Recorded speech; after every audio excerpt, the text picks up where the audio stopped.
Hepinize iyi akşamlar sayın seyirciler. Diyarbakır'dan sizlere bu akşam sesleniyoruz. Tarihi surlar var malum Diyarbakır'da. O surların burçları var. Tarihi surlardaki adına Keçi Burcu denilen burcun iç kısmındayız. Çok etkileyici bir mekandayız. BDP eş başkanı Selahattin Demirtaş'la birlikteyiz. Merhaba Selahattin Bey. Gerçekten çok hoş bir yer burası. Evet, tabii ki tarih kokuyor. Diyarbakır'ın her tarafı aslında, özellikle Suriçi bölgesinin her bir santimetre karesi tarih kokuyor. Keçi Burcu da böylesine medeniyetlerin birikimini taşıyan özel bir mekan. Böyle sarnıca benzeyen bir yer. Evet, çok amaçlı geniş, kullanılmış geçmiş dönemde. Geçmişte evet, kullanılmış. Şimdi de Diyarbakırlıların hizmetinde çok hoş, etkileyici bir yer. Belki bu barış süreci dilendiği gibi sonuçlanır da buralar turizme açılır. Çünkü umut ediyorum ki olur, ülkenin çünkü tarihi açıdan en önemli yerlerinden biri burası. Çok değerli tarihi mekanlar, tarihi birikimler var burada. Ve maalesef Türkiye'de dahi halen bundan haberdar olmayan insanlar var. Bırakın dünya genelini, ama Türkiye'de de herkesin gelip görmesi gereken özellikli mekanlar bunlar. Bu süreç tamamlanırsa İnşallah. Hepimizin dileği barış içerisinde. Tamamlanmasa da herkesi tabii ki burada görmek istiyoruz. Yani tabii, o her zaman. Tamamlanırsa daha iyi olur. Daha iyi olur, şüphesiz. Selahattin Bey, hoş geldiniz tarafsız bölgeye. Çok teşekkür ediyorum. Çok kırmadınız bizi. Çok teşekkürler. Siz de hoş geldiniz Diyarbakır'a. Sağ olun. Diyarbakır'da konuşacağız sayın seyirciler. Merak ettiğiniz her şeyi soracağım Sayın Demirtaş'a. Onlar da zaten bu süreci şeffaf götürmek istiyorlar. Bilgileri kamuoyuyla paylaşmak istiyorlar. Biz de kamuoyunun merak ettiği her soruyu Sayın Demirtaş'a soracağız. Bu akşam tarafsız bölgede Diyarbakır'da süreçle ilgili kafalara takılan birçok soruya cevap arayacağız. Sayın Demirtaş BDP eş başkanı sıfatıyla İmralı'ya gitti. Son 2 İmralı görüşmesinde yer aldı. Öcalan'la görüştüler. Ardından 2 kez Kandil'e gitti. Kandil'de de görüşmeler yaptılar. Yani süreçte İmralı Kandil arasındaki görüşmeleri çok iyi biliyor. Onları konuşacağız. Ve tabii genel değerlendirmelerini soracağım kendisine. Türkiye halkına, Türk halkına, kamuoylarına neler söyleyeceğini soracağım. Tekrar hoş geldiniz diyorum. Twitter'da bir haber duydum. Dediler ki Selahattin Demirtaş'ın bugün doğum günü. Evet. Bugün doğum gününüzmüş. Kutluyoruz biz de size. Teşekkür ediyorum. Nice yaşlara diyelim, nice yıllara diyelim. Hep birlikte çok sağ olun. Tarafsız bölge başlayacak. BDP eş başkanı Selahattin Demirtaş konuğumuz. Kısa bir aradan sonra her şeyi konuşacağız kendisiyle.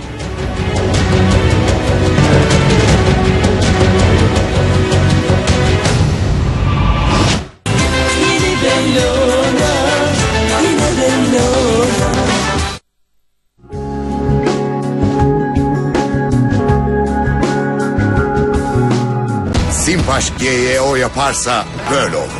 Boğaz'ın kardeşi Bosphorus City dünyanın seçtiği en iyi Türk projesi olur. Ankaralı bir gün uyandığında karşısında yemyeşil bir doğa, masmavi bir göl bulur. Bursa'da çay keyfiyle konu komşu bir arada olur. Dün mutlu bir ev arayanlar bugünün saraylıları olur. Siz de bir Simpaş GYO projesine gelin, göreceksiniz. Simpaş GYO yaparsa evde mutluluk böyle olur.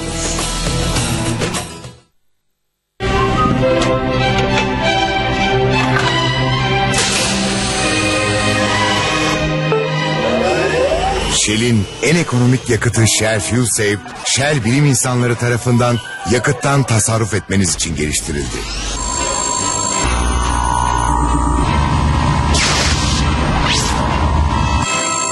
Siz de hemen Shell istasyonlarına gelin, Shell Fuel Save'i mutlaka deneyin. İş hayatı zordur. Bir de aradığınızı bulamıyorsanız daha da zordur. Özel bölme çekmeceli, dağınıklığı önleyen kesonlarıyla Bürotime işi kolaylaştırır. Sen süpürge de mi yapıyorsun diyorlar. Evet, yapıyorum. Ama bu herhangi bir süpürge değil. Bu dünyanın en sessiz, toz torbasız, dolayısıyla dertsiz elektrikli süpürgesi. Ama benim nedenim bunların hiçbiri değil. Ben bu manzara için Bırakın süpürge yapmayı, dağları bile delerim.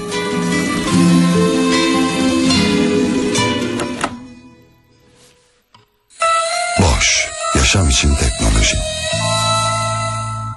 Afganistan'dan Makedonya'ya, Kazakistan'dan Kenya'ya bir dünya öğrenci Türkiye'de. 81 ülkeden binlerce öğrenci kültürlerini Türkiye'ye taşıyor. Geleneksel eşyalar, yerel kıyafetler, müzikler ve sahne etkinlikleriyle. Dünyanın kültürü Türkiye'de.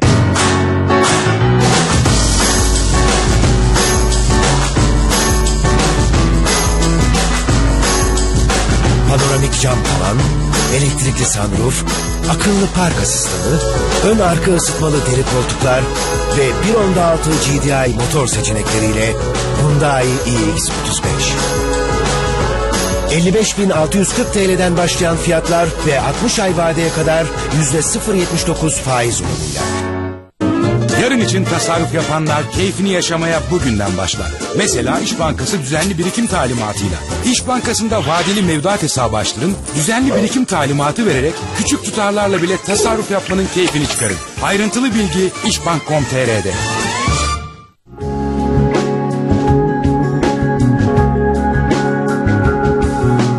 Yeni anayasa için partilerin uzlaştığı ve çatıştığı konular neler? Değişmez maddeler, vatandaşlık tanımı, parlamenter sistem, başkanlık sistemi, özerklik, eyalet sistemi. Partiler ne düşünüyor? Uzlaşma olacak mı? Mayıs'a kadar uzlaşma mümkün gözüküyor mu? Türkiye Büyük Millet Meclisi Başkanı Cemil Çiçek eğrisi doğrusunda Taha Akyol'un sorularını cevaplandırıyor. Eğrisi doğrusu Cuma 19.30'da.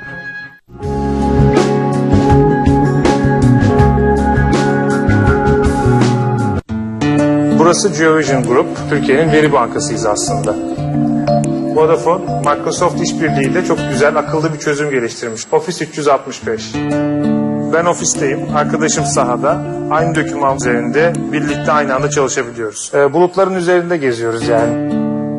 Ofisinize her yerden ve her cihazdan güvenle erişmenizi sağlayan Office 365, Vodafone iş ortağım Kırmızı Bulut'ta.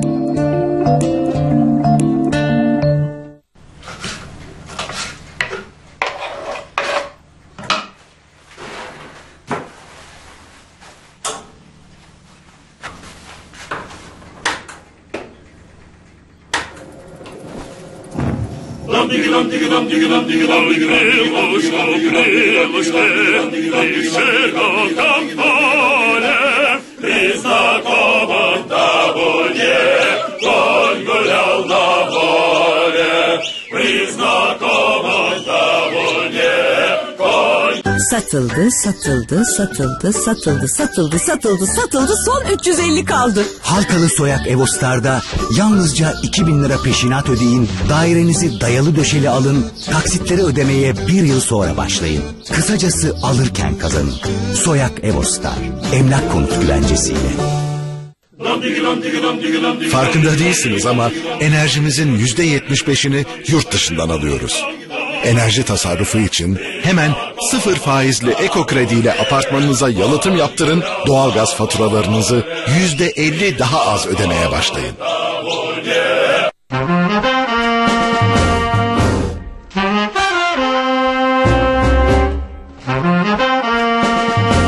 Kanyonda caz havası. Melis Sökmen 14 Nisan Pazar Kanyonda. Şimdi tüm detaylarının size ve ailenize göre tasarlandığı bir yer hayal edin.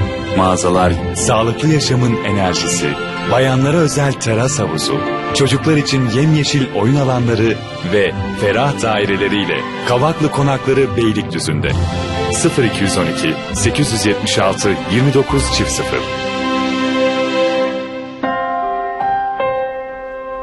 Ay, nakdi sıkışınca hemen çekip sonra rahat rahat ödeyebileceğim neresi var acaba? Ay, o özellik de mi bonusta ya?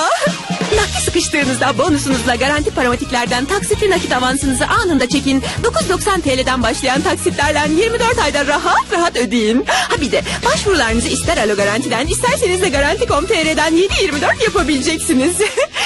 Nakit çekerim, taksit öderim. Ben bu bonusu öperim ya.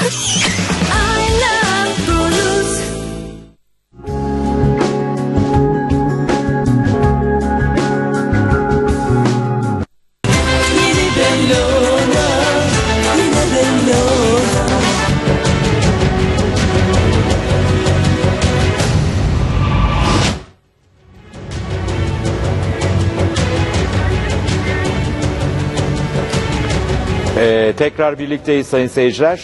Tarafsız bölge başlıyor ve konuğumuz BDP eş başkanı Sayın Selahattin Demirtaş. Sayın Başkan tekrar merhaba. Hemen konuya girelim isterseniz. Süreci konuşacağız ama şehirde 3 gündür gerginlik var. Daha doğrusu Dicle Üniversitesi'nde. Evet. PKK Hizbullah çatışması diye bize yansıdı. Böyle bir çatışma mı 3 gündür Dicle Üniversitesi'nde olan olay?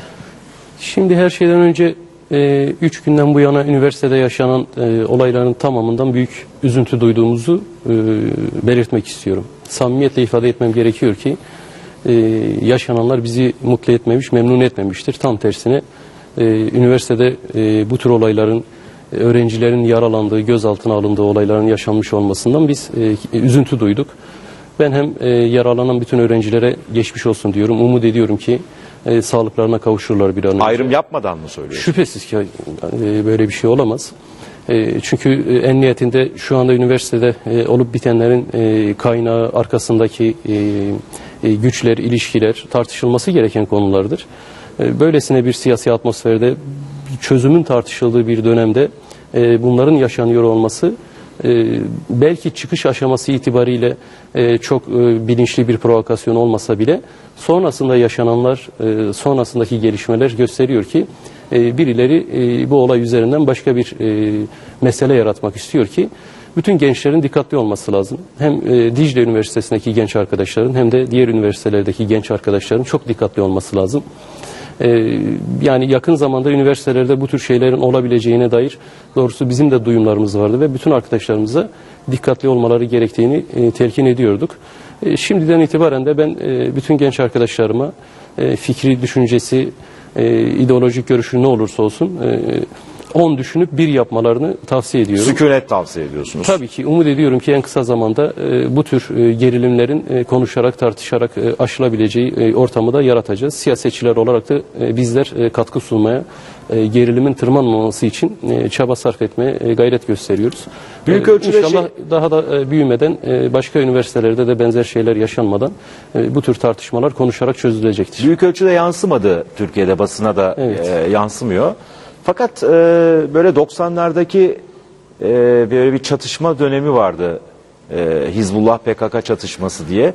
Herkesin aklına o çatışmaya benzer bir çatışmayı getirdi. Böyle bir şey olacak mı? Bir endişe ile yakın bakılıyor. Geçmişin bu konuda bir birikimi var. Negatif bir birikim var. Hafızalarda halen taze olan, canlı olan hatıralar var. Kötü hatıralar var. Herkesin bundan ders çıkarmış olmasını biz umut ediyoruz. Yani geçmişte yaşananların kime hizmet ettiği, sonuçları itibariyle nasıl ağır sonuçlar çıkardı herhalde bugün en fazla da Diyarbakır, Batman, Silvan halkı tarafından iyi biliniyor.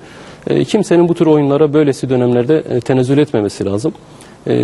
Buralarda sorunları konuşarak çözme iradesi güçlüdür. Dicle Üniversitesi'ndeki genç arkadaşlarım da aralarında yaşanan sorunları konuşarak çözmeliler. Özellikle üniversite yönetiminin bu konuda artık bir üniversite yönetimi gibi davranması lazım. Ben kendilerine buradan özellikle tavsiyede bulunuyorum. Kendileri taraf gibi davranmayı bir kenara bırakmalılar. Yine Emniyet Müdürlüğü de kendi içinden bazı grupların özellikle bu çatışmaları kışkırttığı, taraf tuttuğu şeklinde görüntüler var. Bu konuda da Diyarbakır Valiliği'nin, emniyetinin çok dikkatli olması lazım. Soruşturmayı bu yönlü derinleştirmesi lazım. Kimler ne yapmaya çalışıyorsa ortaya çıkarıp hesabını sormaları lazım. Aksi takdirde üniversite gençlerinin üzerine bu şekilde bir provokatif yönelimle saldırmak hiç kimseye fayda getirmez. İnşallah en kısa zamanda var olan sorunlar da konuşarak, tartışarak aşılır diye umut ediyorum. Sizi kaygılı görüyorum yani. Kaygılı mısınız? Yani bu tür dönemlerde inanın ki gençlerin niyeti ne olursa olsun, ben ille provokasyon yaratmak için gençler bu olayı başlattılar demiyorum. Genç arkadaşlarımı bu şekilde zan altında bırakmak istemiyorum ama olaylar başladıktan sonra başka hesapları olanlar, başka niyetleri olanlar bu olayları kullanmak isteyebilirler. Bu olayları başka yerlere yaymak isteyebilirler, sokağa taşımak isteyebilirler. Sizin niyetinizi aşan, sizin amacınızı aşan noktalara gider ki bu genç arkadaşlarımız suçu olmaktan çıkar. başka bir noktada artık toplumsal bir çatışmaya dönüşür diye bir kaygı duyuyoruz. Herkesin bu noktada 10 düşünüp bir adım atmasına fayda var. Sayın Başkan, bu olayların çıkış nedeni olarak Kutlu Doğum Haftası kutlaması. İşte Hazreti Peygamber'i anmak istiyor bir takım öğrenciler. Onlara müdahale ediliyor falan. Sizin yaklaşımınız nedir? Siz Kutlu Doğum Haftası, Hazreti Peygamber'in anılması gibi konularda şey misiniz yani, anılmasın mı dersiniz? Hayır, olabilir mi böyle bir şey? Yani halkımızın değerleri bizlerin değerleridir. Tabii ki Kutlu Doğum Haftası ile ilgili etkinlikler de yapılır. Nitekim Diyarbakır'da her yıl büyük mitingler yapılıyor. Bu mitinglere katılan insanların büyük bir kısmı bizim partililerimizdir. Ve bu etkinliği düzenleyen kurum kuruluşlar partimizin karşıtı, partimize düşmanlık besleyen kurum kuruluşlar değil. Bugüne kadar hiçbir sorun, sıkıntı olmadı. Bu yıl da sıkıntı olmaz, önümüzdeki yıllarda da sıkıntı olmaz. Tam tersine belediyelerimize özellikle biz bu konuda yardımcı olmaları için, yanlış anlaşılmaları bertaraf etmek için kendilerine özellikle talimat verdik. Tabii birileri BDP işte Kutlu Doğum Haftası'na karşı, Hazreti Peygamber'e karşı propagandasını özellikle yaymak istiyor. Bunun doğru olmadığını herkesin bilmesi lazım. Kesinlikle böyle bir tutumumuz yoktur. Ama hani bu propagandayı yayanların da kimler olduğu, özellikle sosyal medyada sahte hesaplar açarak bir karşıtlaştırmayı derinleştirme amacı güttüğünü görmek lazım. Fakat yani Dicle Üniversitesi'ndeki olayların başlangıcı da böyle değil mi yani? Yani böylesi bir tartışmadan başlıyor ama sonrasında gelişen olaylar bununla hiç bağlantılı değil. Bir tartışma üzerine o tartışma genç bir grup biz burada yaptırmayız değil. Hayır, onun üzerinden bir tartışma başlamıyor. Yani burada Peygamberimizin anmasını yapamazsınız tartışması üzerine başlamıyor. Aslında kantinde bildiğim kadarıyla bir öğrenciler arası küçük bir gerilim sonrası bir bakıyorsunuz ki örgütlü gruplar satırlarla, sopalarla üniversiteye giriveriyor. Yani polisin bu kadar örgütlü olduğu, üniversitenin bu kadar polisle iç içe çalıştığı bir ortamda bu satırlar bir yandan nereden çıkıyor, sopalar nereden çıkıyor? Bunların soruşturulması lazım ki görüntülerde var. Bunlar elini kolunu sallayarak üniversite içerisinde satırla, sopayla, hatta polisle yan yana yürüyebiliyorlar. O polisler kim? Kimlerden talimat aldılar? Kime hizmet ediyorlar? Bunların iyi araştırılması lazım. Sonrasında gelişen olaylar çok vahimdir. Aslında o ilk tartışma, öğrenciler arasındaki ilk gerilim belki küçük bir diyalogla rahatlıkla aşılabilirdi ve öğrenci arkadaşlar, gençler birbirini daha iyi anlayabilirdi. Ama sonrasında devam eden olaylar özellikle bu konuda üniversite yönetiminin tutumu vahimdir. Yani üniversite yönetimi burada sizin taraf bizim taraf ayrımı yapamaz. Tam bu tutum içerisine girmiş ve maalesef ki 3 gün boyunca üniversitede emniyeti de bunlar yaşandı. Yani emniyet müdürlüğünü ben kurumsal olarak ifade etmiyorum ama bazı polis gruplarının bunlarla birlikte en azından müsamahayı gösterdiği, birlikte hareket ettikleri görüntülerde ortada. Bunların iyi incelenmesi lazım. Bugün nasıl peki? Yani bitecek mi bu gerginlik? Yani umut ediyorum ki yarın hiçbir sıkıntı yaşanmaz. Yani dediğim gibi genç arkadaşlarımız artık bu konuyu çok sağlıklı düşünmek durumundalar. Yani buradan kimlerin ne amaç elde etmek istediği iyi anlaşılmalı. Tartışan, çatışan bütün gruplar iyi hesap etmeli. İki tarafa da faydalı bir durum söz konusu değil. Biz çatışmayı kesinlikle doğru bulmuyoruz. Orada bir sükunete her halükarda fayda var. Anladım. Yani siz sükunet çağrısı yapıyorsunuz. Bu çağrıyla da bitirelim bu bölümü, Dicle Üniversitesi olaylarını. Evet. Ilımlı ve olumlu mesajlar vermeye çalıştınız. Biz de dileriz ki bu gergin atmosfer üniversitede bir an önce sona erer. İnşallah öyle olacak. Memleketin hayrına olan da odur zaten. Çok teşekkürler bu aşamaya kadar söyledikleriniz için. Sayın seyirciler, şimdi bundan sonraki bölümde esas meselelere gireceğiz. Bu Dicle Üniversitesi sıcak bir gelişmeydi, onu konuştuk. Şimdi ben şuradan başlayalım istiyorum. Bir genel değerlendirme yapmanızı isteyeceğim birazdan ama esas herkesin merak ettiği konu şu. Başbakan Tayyip Erdoğan bir televizyon programında çıktı ve dedi ki silahlı unsurlar sınır dışına ancak silahlarını bırakarak çekilmek zorundadırlar, durumundadırlar.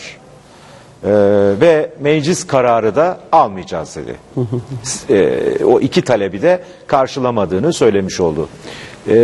Siz daha sonra İmralı'ya gittiniz. Abdullah Öcalan'la görüştünüz. Öcalan ne diyor bu başbakanın son açıklamalarına? Tabii Sayın Başbakan bir hükümetin başı olarak, ülkenin başbakanı olarak bütün bu süreçten birinci derecede yetkili ve sorumlu kişi. Kendisi resmi olarak, hukuki olarak bütün bu süreci takip etmekle, gereğini yapmakla yükümlü. Çünkü daha bu sürecin başında biliyorsunuz kendi açıklamalarıyla baldıran zehri de olsa içeceğiz ve biz bu süreci akamete uğratmadan sonuca taşıyacağız gibi kararlı bir duruştan sonra süreç ilerlemeye başladı. Şimdi sürecin çeşitli aşamalarında tartışmalar olabilir. Yani sürecin nasıl ilerleyeceğine dair hükümet görüş belirtebilir, muhalefet partileri görüş belirtebilir. Hakeza meselenin öbür tarafı Sayın Öcalan, KECEK yetkilileri görüş belirtebilir. Bütün bunları belki bir tartışma süreci olarak değerlendirmek lazım. Yani süreci tıkayan ön koşullar veya süreci açmaza sokan dayatmalardan öte bir tartışma olarak yani algılamakta fayda var. Fikir beyanı gibi mi? Evet, yani ben hani Sayın Başbakan sonuçta bu süreci işletmek istiyorsa bir fikrinin olması lazım. Bu sürecin nasıl işleyeceğine dair bir fikrinin olması lazım. Kendisi bu şekilde fikir beyan etti. Hani bunun Sayın Başbakan'ın ifade ettiği şekilde işleyip işlemeyeceği, hayata geçip geçemeyeceği tartışma konusudur. Yani biz Barış ve Demokrasi Partisi olarak en niyetinde bu tartışma platformunun sürmesini arzuluyoruz. Tartışma zemininin sürmesini arzuluyoruz. Yani bir taraf şunu söyledi, öbür tarafta şunu söyledi, kestik tartışmaya, artık tartışmaya gerek yok gibi bir pozisyona düşmemek lazım. Biz Sayın Başbakan'ın tartışmasını... çok iyi oldu çünkü genellikle bizler şöyle algılıyoruz. Ha bak onlar böyle diyor, başbakan böyle diyor. Tamam süreç tıkandı, bitiyor galiba bu iş. İşte böyle bakmamak lazım. Öyle algılamamak gerekiyor. Kararlı bir şekilde girilen bir süreç. Yani bir defa hani süreç kavramını çok kullanacağız bugün ama öyle görünüyor. Bir defa nedir bu süreç? Belki bunu şöyle kabaca bir tarifledikten sonra bu tarifin altını doldurarak tartışmayı ilerletsek bizi dinleyen, izleyenler açısından da faydalı olur. Nedir peki süreç? Şimdi geçmişi 100 yılı aşan tarihi kronik bir sorundan söz ediyoruz. Kürt sorunu, yani Kürtlerin Türkiye Cumhuriyeti yurttaşı olarak kimliklerinden, dillerinden, hak ve özgürlüklerinden yoksun olmalarından kaynaklı, özünde demokrasi sorunu olarak adlandıracağımız Kürtlerin inkarıyla başlayan bir sorundan söz ediyoruz. Ve bu sorun çeşitli defalar isyanlara neden olmuş şu veya bu şekilde son 30 yıldır da Türkiye'de devam eden bir çatışma, savaşın nedeni ve gerekçesi olmuş. Şimdi geldiğimiz aşamada Sayın Öcalan'ın çağrısıyla hükümetin İmralı'da yürüttüğü tartışma, müzakere süreciyle birlikte bu sorunun çözüm sürecinin silahlar devre dışı bırakılarak, çatışma devre dışı bırakılarak bir demokratik tartışma zemininde çözüm yoluna girilmesi için uğraşıyoruz. Yani bu süreç budur. Bu süreç, şu andaki tartışma süreci Kürt sorununun nihai çözümünün tartışıldığı bir süreç değil. Ne peki? Silahların devre dışı kalacağı, akan kanın duracağı bir zemini yaratmaya çalışıyoruz. Ha, diyorsunuz ki önce silahlar susacak, tabii ki, akan kan duracak, tabii ki, sonra oturacağız, konuşmaya devam edeceğiz. Bunun üzerine demokratik siyaset kanalları olabildiğince açık olursa bizler, siyasetçiler, sivil toplum örgütü, kamuoyu hep birlikte bu sorunu nasıl çözebileceğimizi daha sağduyulu bir şekilde, silah seslerinin olmadığı, cenazelerin olmadığı bir ortamda konuşmaya başlayacağız. Şimdi şu anda tartıştığımız süreç dediğimiz şey bu birinci aşama, yani silahların nasıl devre dışı kalacağı, silahsız tartışma sürecine nasıl geçileceği yöntemlerinin konuşulduğu aşamadır. Tamam, şimdi şöyle algılanıyor ama toplumda. Ne güzel, silahlar sussun, bu devre dışı kalsın silahlar, sonra siyaset devreye girsin. Sonra siz yine haklarınızı siyasal zeminde savunun, demokratik mekanizmalar içerisinde savunun. Bu süper bir şey, harika bir şey. Fakat deniliyor ki PKK silahlarını niye bıraksın kardeşim durup dururken? Mutlaka bir al-ver pazarlığı var, bir pazarlık var.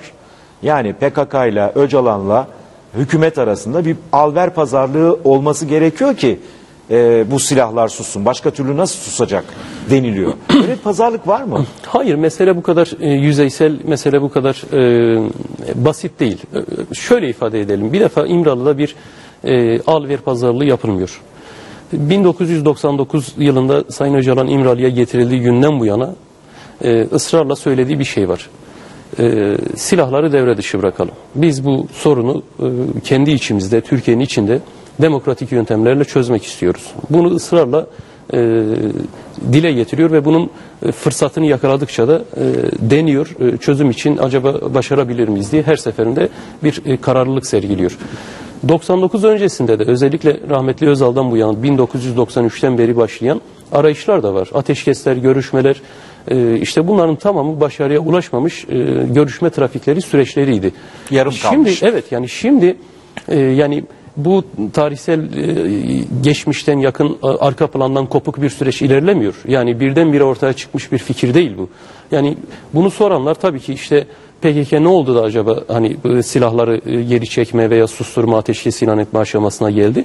Sayın Öcalan Nevroz bildirisinde açıkça ifade etti. Yani biz demokratik siyaset aşamasına geçmek istiyoruz. Silahların bu aşamada devri bitmiştir. Yıllardır bunu anlatmaya çalışıyorum. Bunun fırsatını arıyorum. Şimdi bunun konjonktürel olarak iç ve dış konjonktüre uygundur. Ve biz artık bunu bitirmek istiyoruz. Şimdi bu yeterli bir neden değil mi bazıları için? Yani ille de PKK'nın silahları susturması için Kürt sorununun çözülmüş olması mı lazım? Sayın Öcalan bu konuda bir irade beyanında bulunuyor. PKK yetkilileri de KCK yetkilileri de buna uyacaklarını ifade ediyorlar. Yaptıkları açıklamalarla.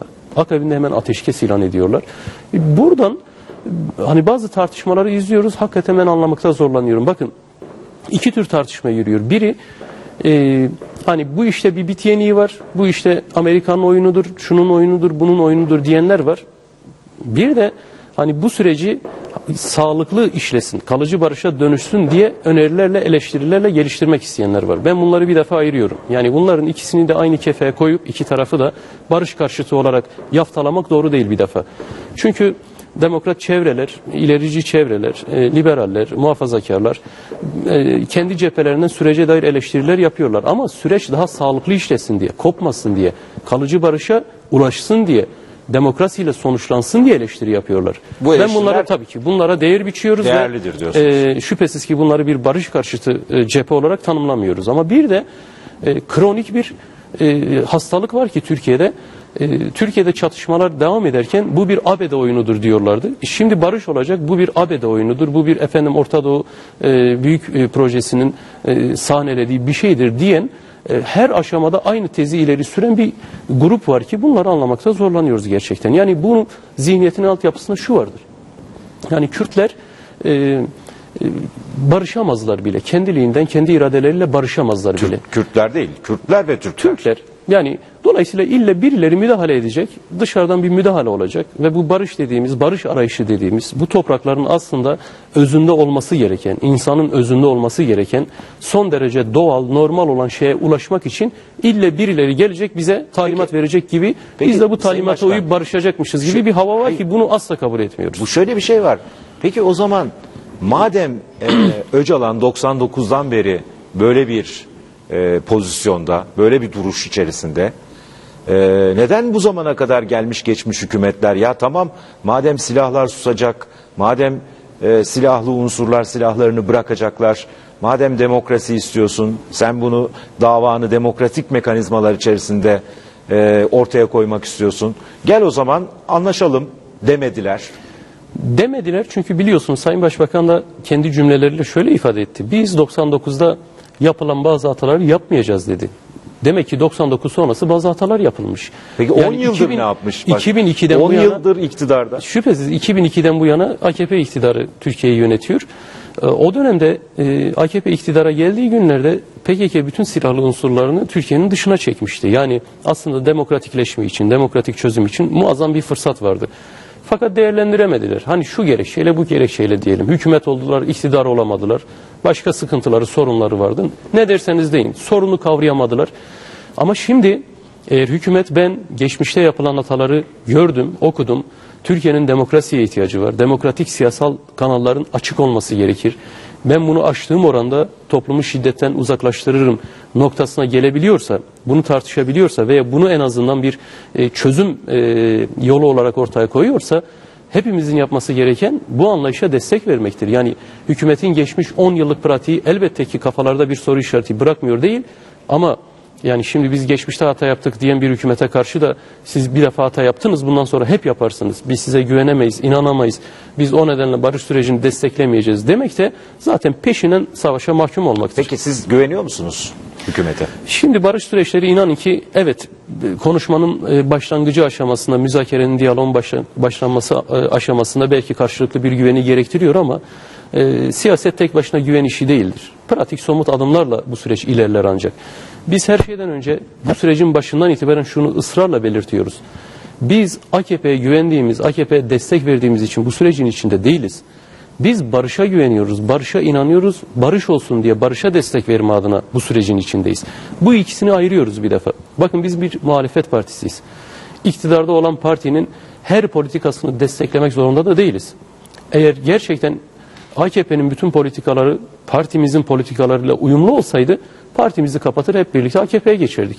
Ama şu anda biz hükümetin çözüm arayışını, silahların susması, demokratik yollarla çözüm arayışlarını desteklemeyecek bir pozisyona girersek, sırf AKP karşıtlığı nedeniyle bu süreci heba edersek, ölecek insanların, ölecek gençlerin, ailelerinin sorumlu hepsinin olursunuz. İki eli yakalarımızda olur. Şimdi biz AKP'ye yönelik muhalefet şerhimizi her zaman koruyoruz.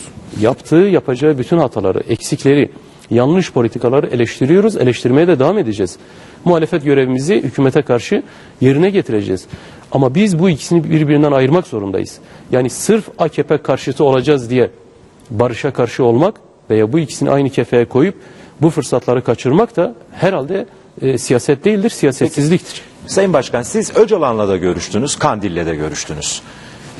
O ikisi arasında tam bir mutabakat var mı?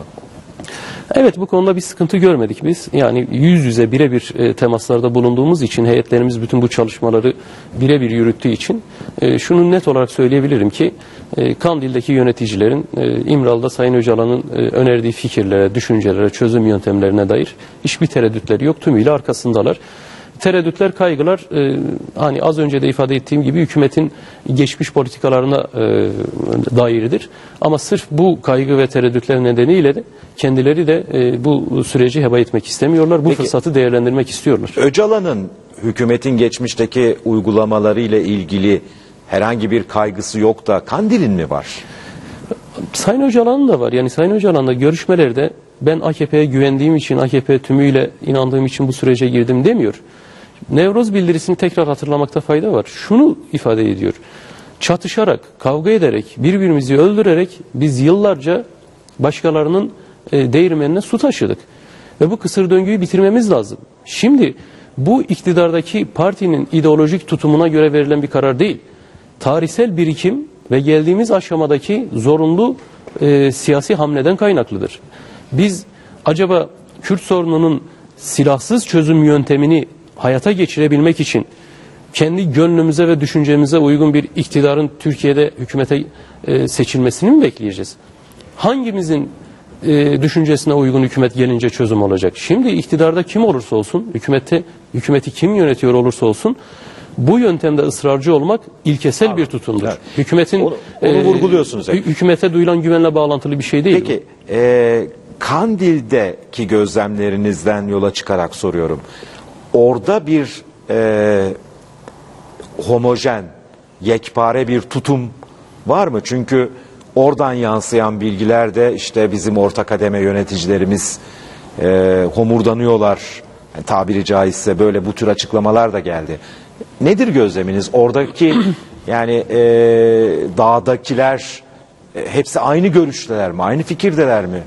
Yani bir defa yani farklı gruplar, birbiriyle çelişik duran gruplardan söz edemeyiz. Yani orada birebir de gözlemlediğimiz süreci bütünlüklü olarak ele alıyorlar. Bütün yapılar, oradaki bütün yönetim kademeleri bir defa süreçle ilgili hemfikirler. Kaygılarda da sürece destekte de hemfikirler.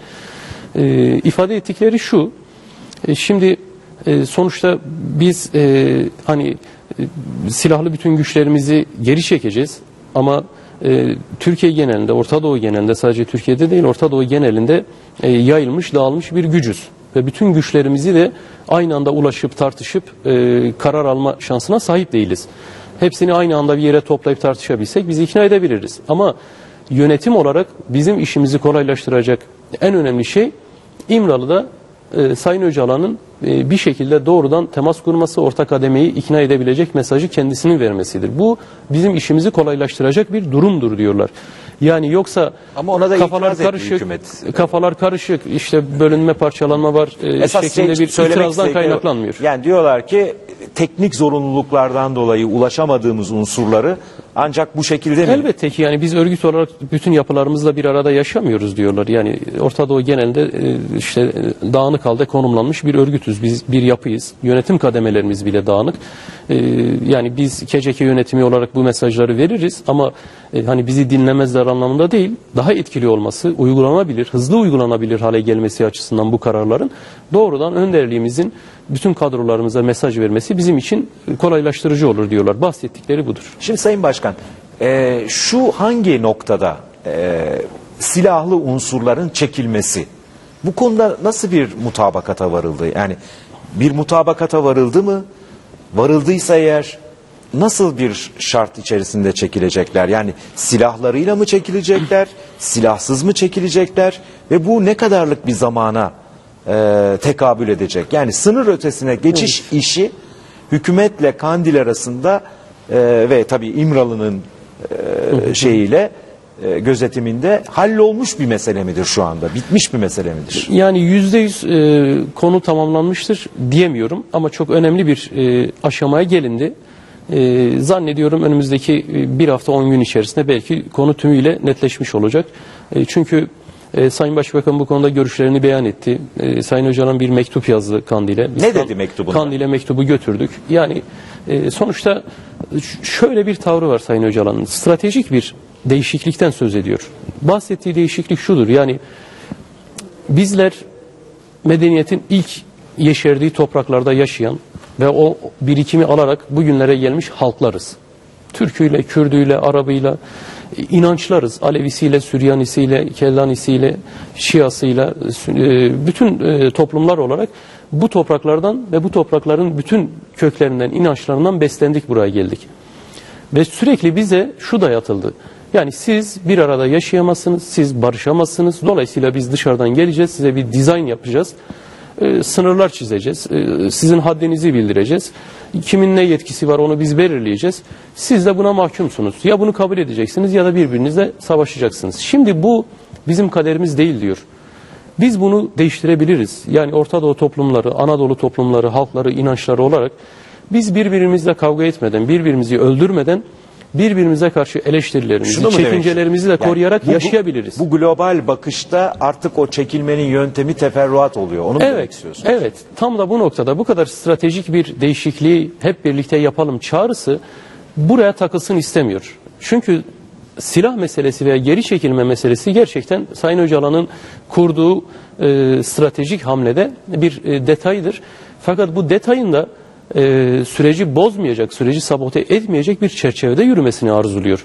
Hükümetin de buna dikkat etmesi lazım. Nedir yani o çerçeve? Yazılan mektuplar, verilen cevaplar, yürütülen tartışmalarda geri çekilme aşamasında herhangi bir provokasyonun olmaması, 99'dakine benzer çatışmaların, operasyonların, saldırıların olmaması, bütün bu sürecin sağlıklı yürümesi ve sonrasında asıl amaca ulaşmak için, ki asıl amaç şudur, az önce ifade ettiğim birlikte yaşam, birbirinin hakkına, hukukuna, diline, inancına saygı duyarak sınırlarla oynamadan, birbiriyle kavga etmeden bir arada yaşayabilmenin formüllerini bulma aşamasına geçmek için işte şu aşamanın sağlıklı geçilmesi lazım. Peki. Geri çekilmenin güvenlik içerisinde sağlıklı yürümesi lazım. Diyorsunuz ki hiç kimsenin provoke edemeyeceği koşullarda yürümesi lazım. Birkaç gün içerisinde diyorsunuz belli olacak, %100 tamamlanır. Tabii çünkü Kandil'deki cevabı getirdik, hani İmralı'ya gönderdik onu. Detaylara girmek istemiyor musunuz o yüzden? Hani şöyle olacak, böyle olacak, silahları şuraya bırakacak. Ben eminim ki birkaç gün içerisinde Kandil'den getirdiğimiz cevabı mektup İmralı'ya ulaşacak. Kendisi de son bir değerlendirme yapacaktır. Hükümet de bütün olup bitenleri biliyor. Öyle gizli kapaklı şeyler değil. Gayrimeşru, gayri ahlaki bir tartışma, bir çalışma da yürütülmüyor. Gerçekten insanlarımız ölmesin, mesela, çatışmalar dursun diye bütün taraflar özverili davranıyor. Peki mesela şunu söyleyebilir misiniz bize ya da hani söylemeseniz de saygı duyarız.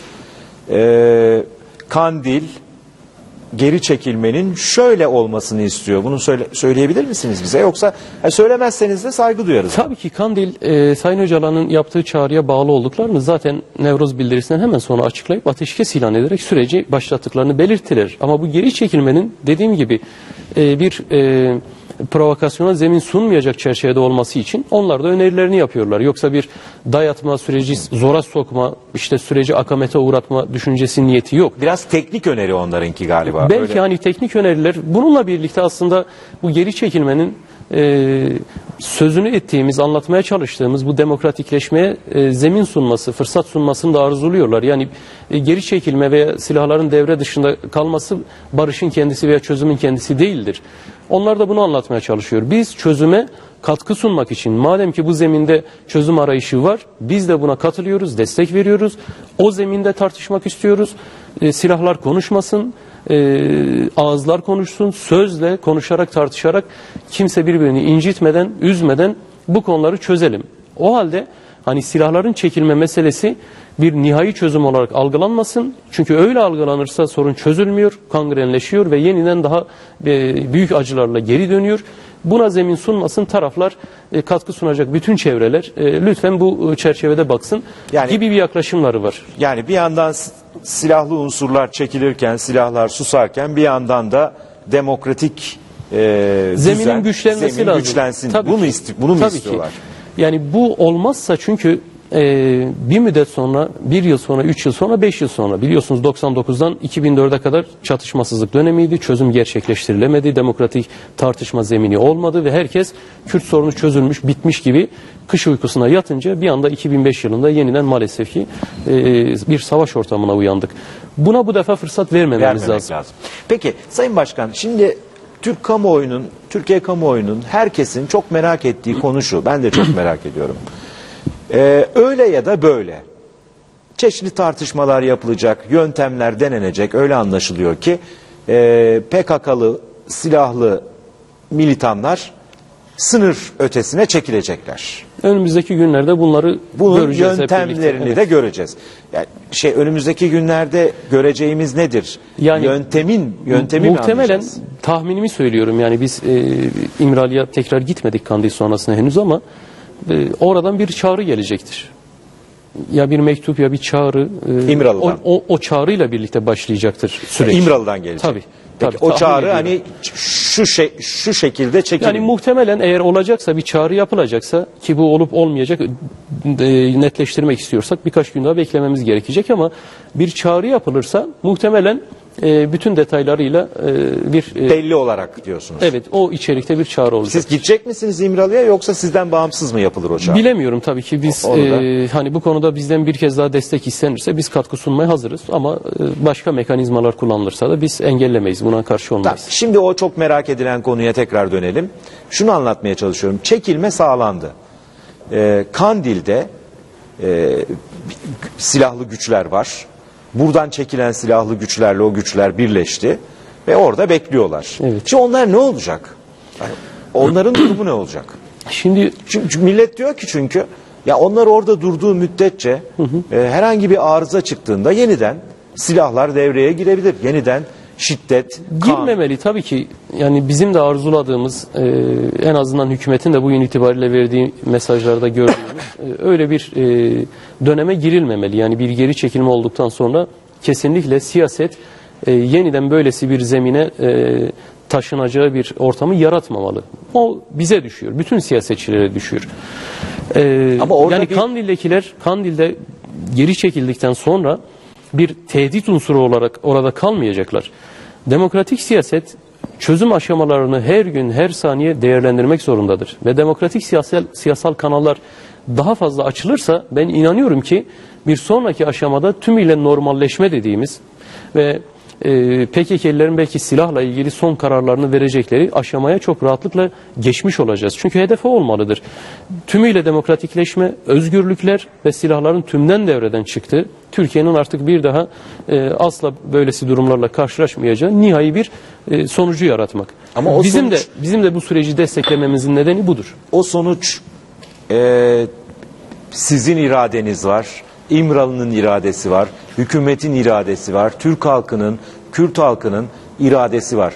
Ve bir silahların sustuğu, çatışmasızlık dönemi başlamış. Artık Kandil'dekilere ihtiyaç yok. Onların devre dışı kalması gerekmiyor mu? Yani Niye onlar orada durmak? Bunun da belli bir formülle, belli bir usulle, yöntemle olması lazım. Yani bu bir aile kavgası değil. Yani barışın, bir araya gelin, öpüşün, hadi bu işi çözelim, evlerinize dağılın şeklinde olmaz herhalde. Yani çok uzun bir meseleden söz ediyoruz. Ciddi bir meseleden söz ediyoruz. Türkiye'nin en önemli sorunundan söz ediyoruz. O nedenle biraz sabırlı olmak lazım.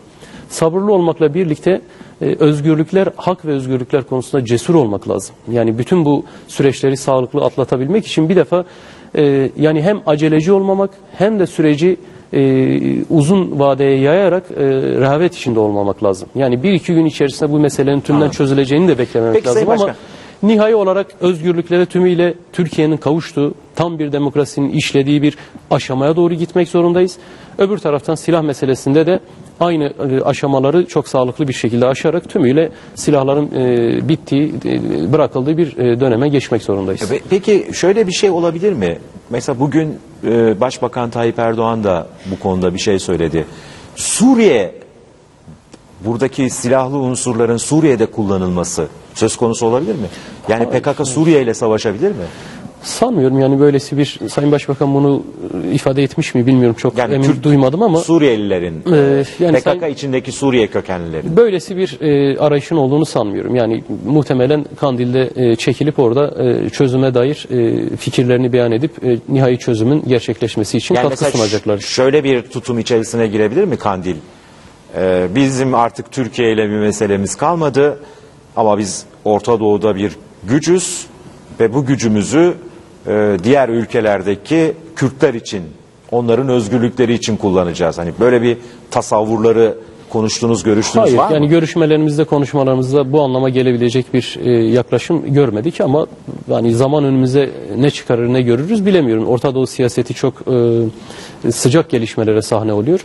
Bu tür şeyler olur mu olmaz mı bugünden kestirmek zor ama bizim görüşmelerimizde böylesi bir izlenim edinmedik diyebilirim. Sizin kişisel kanaatinizi soracağım. Bu süreç böyle bir büyük kırılmaya maruz kalabilir mi? Yani bu sefer negatif anlamda mı? Negatif anlamda. Yani birdenbire bir olay olacak ve her şey yine eskisi gibi olacak. Kişisel kanaatinizi soruyorum bir cümleyle. Ya bu sefer oluyor mu bu iş? Yani sizin evet, yani her zamankinden daha güçlü bir inanç var. Her zamankinden daha güçlü bir destek var. Bütün bunlara bakınca yani evet, zorlu bir coğrafyada siyaset yapıyoruz. Zorlu bir coğrafyada çok zor bir sorunun çözümü için konuşuyoruz, tartışıyoruz ama ben bu sürecin kolay kolay akamete uğrayabileceğini düşünmüyorum. İşte Paris katliamı gibi çok trajik bir, vahim bir provokasyon halk tarafından sağduyuyla karşılandı. Hem cenazeler sahiplenildi ama aynı zamanda sürecin ilerlemesi için bir irade beyanı ortaya konuldu. Yapmak isteyenler olacaktır Ahmet Bey ama bana kalırsa bu siyasetçilerdeki ve taraflardaki bu kararlılık sürdüğü müddetçe hiçbir provokasyon bu sürecin sağlıklı ilerlemesini engellemeyecektir. Peki şimdi Türkiye'ye genel olarak baktığımızda şöyle bir tabloyla karşı karşıyayız. Bir tarafta MHP ve CHP var. Her iki partide MHP daha güçlü olmak kaydıyla sürece şiddetle muhalefet ediyor. Bir taraftaysa AK Parti ve siz varsınız. Siz de süreci destekliyorsunuz. Şimdi MHP ve CHP cephesine baktığımız zaman da neredeyse ülkenin yarısı, önemli bir bölümü. Bu sizi endişeye sevk ediyor mu? Yani buradan bir endişeli manzara çıkmıyor mu? Yani bu tür süreçlerin toplumdan çok daha büyük destek alması, çok daha önemli miktarda destek alması gerekmez mi? Bu anlamda bir problem yok mu sizce? Şüphesiz şu anda parlamento çatısı altında sürdürülen tartışmanın veya yaklaşımların aynısı sokakta olsaydı süreç yürümezdi. Yani parlamentoda itirazlarını bazı düzeysizliklerle, bazı derinliği olmayan yaklaşımlarla ifade eden siyasetçilerin karşılığı toplumda olsaydı süreç ilerlemezdi.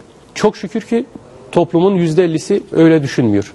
Yani evet, onların aldığı oy itibariyle belki %40'lara tekabül ediyor olabilir ama kendi tabanlarının bile aynı şekilde ve aynı ciddiyetsizlikle sürece karşı olduklarını ben düşünmüyorum. Bir defa biz AK Parti ve BDP olarak bir tarafta değiliz. Biz barışın tarafındayız. Hükümet bu süreci ilerletme niyetinde olduğu sürece de ısrar edeceğiz. Vazgeçse yine biz ısrar edeceğiz. Bu AK Parti'nin belirlediği bir politika değil. Tümüyle barış isteyenler olarak, AK Parti dışında insanlar barış istemiyor muydu bu ülkede? CHP'liler, MHP'liler istemiyor muydu? Yani herkes akan kan devam etsin, gençler ölsün diye gece gündüz dua mı ediyordu? Böyle bir durum yok. Dolayısıyla barış AK Parti'nin tek elinde olan bir durum değil. Şu veya bu partinin tek elinde olan bir durum da değil. Şimdi buna karşı çıkanlar ve cepheden karşı çıkanlar yanlarına şöyle bir cümlede kursalar ben saygı duyarım. Öyle yapılmasın da şöyle yapılsın. Yani AKP gibi yapılmasın veya BDP'nin söylediği gibi olmasın, şöyle olsun. Bir alternatif sunmaları lazım. Şimdi bir alternatif sunmazlarsa demek istedikleri şudur. Konuşmayın diyorlar, müzakere etmeyin diyorlar. Şununla görüşmeyin, bununla görüşmeyin, parlamentoya gelmesin konu, hükümet tartışmasın. Efendim BDP ile görüşülmez, Öcalan'la PKK ile görüşülmez. Peki görüşülmez, konuşulmaz. Ne yapılır? Bir alternatif koymalar lazım değil mi? Mektup mu yazsınlar birbirine? Efendim kuş diliyle mi konuşsunlar? Ya da parlamento kendi içinde mi konuşsun, hiç kimseyle konuşmasın mı? Bir şey söylemiyorlar. Bir şey söylememek demek eski durum devam etsin demektir. Eski durum neydi? Her gün onlarca cenaze geliyordu. Asker cenazesi, polis cenazesi, gerilla cenazesi, korucu, sivil cenazesi.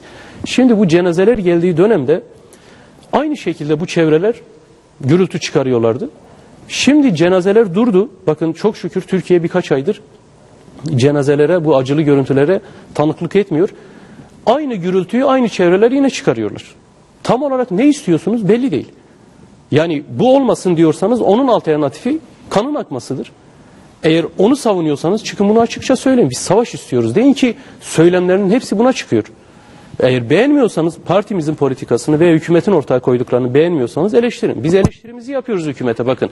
Akil insanlar öyle değil böyle olsun diyoruz. Parlamento komisyonu öyle değil böyle olsun diyoruz. Şöyle konuşmayalım böyle konuşalım diyoruz. Öneri yapıyoruz. Ama konuşmayı bırakalım gençler birbirini öldürsün demiyoruz. Diyemeyiz. Bunu diyenlerin kendine bu soruyu sorması lazım. Kendilerine oy veren halk, seçip parlamentoya gönderen millet, gidin gençlerimizi dağda taşta savaştırın diye mi oy verdi? Bu işlere bir çözüm bulun. Yani konuşmak bir erdemdir. Evet. Tartışmak bir erdemdir. Bu erdemden niye kaçılıyor? Neden bu kadar korkuluyor barış arayışından? Bunu anlamakta biz zorlanıyoruz. CHP ile hükümet sürece CHP'yi dahil etmek için, gerçi onlar da diyorlar biz baştan bir çaba sarf ettik ama CHP istemedi. CHP bu sefer diyor biz kredi açtık, başbakan istemedi. Karşılıklı böyle bir şey var. Yani mesela CHP'nin sürece dahil edilmesi, bütün bu geçmişte yaşanan tartışmalar bir tarafa bırakılarak söz konusu olamaz. Mesela gidin siz, onlar diyorlar ki biz süreçle ilgili bilgimiz yok diyorlar. Yani bilgimiz olmayan bir konuda ne diyelim diyorlar. Mesela siz bilgilendirin kendilerini. Burada tabii sorumluluk, eleştirilmesi gereken tutum hükümetin tutumudur.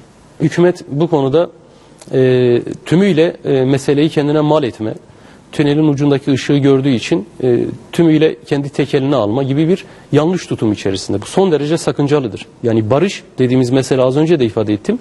Bir siyasi partinin hanesine yazılmayacak kadar değerli bir kutsal çalışmadır. Bu işe kim katkı sunarsa ahlaki, vicdani bir meseledir her şeyden önce.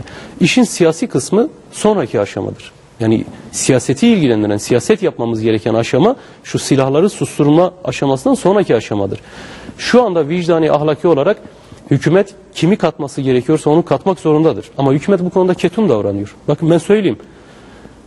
AKP hükümeti öyle CHP'nin tümden destek vermesini falan da çok arzulamayabilir. Yani Cumhuriyet Halk Partisi'nin bunu iyi görmesi lazım. Kendisinin AK Parti çağırmasa bile, BDP çağırmasa bile koşa koşa bu sürecin içine girmesi lazım. Ya Türkiye 100 yıllık devasa sorununu tartışma aşamasına, tartışarak çözme aşamasına geliyor.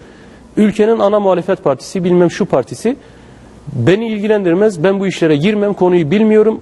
O halde hani ortada olup bitenden haberim olmadığı için ben küstüm, oynamıyorum havalarında. Böyle bir ciddiyetsizlik olur mu?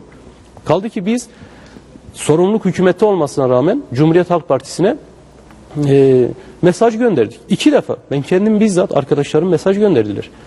Bilgilendirme konusunda bizden bir beklentileri varsa bildiğimiz kadarıyla içinde olduğumuz kadarıyla biz bilgilendirme yapmak isteriz. Ana muhalefet partisidir. Sürecin içinde olmasını arzularız.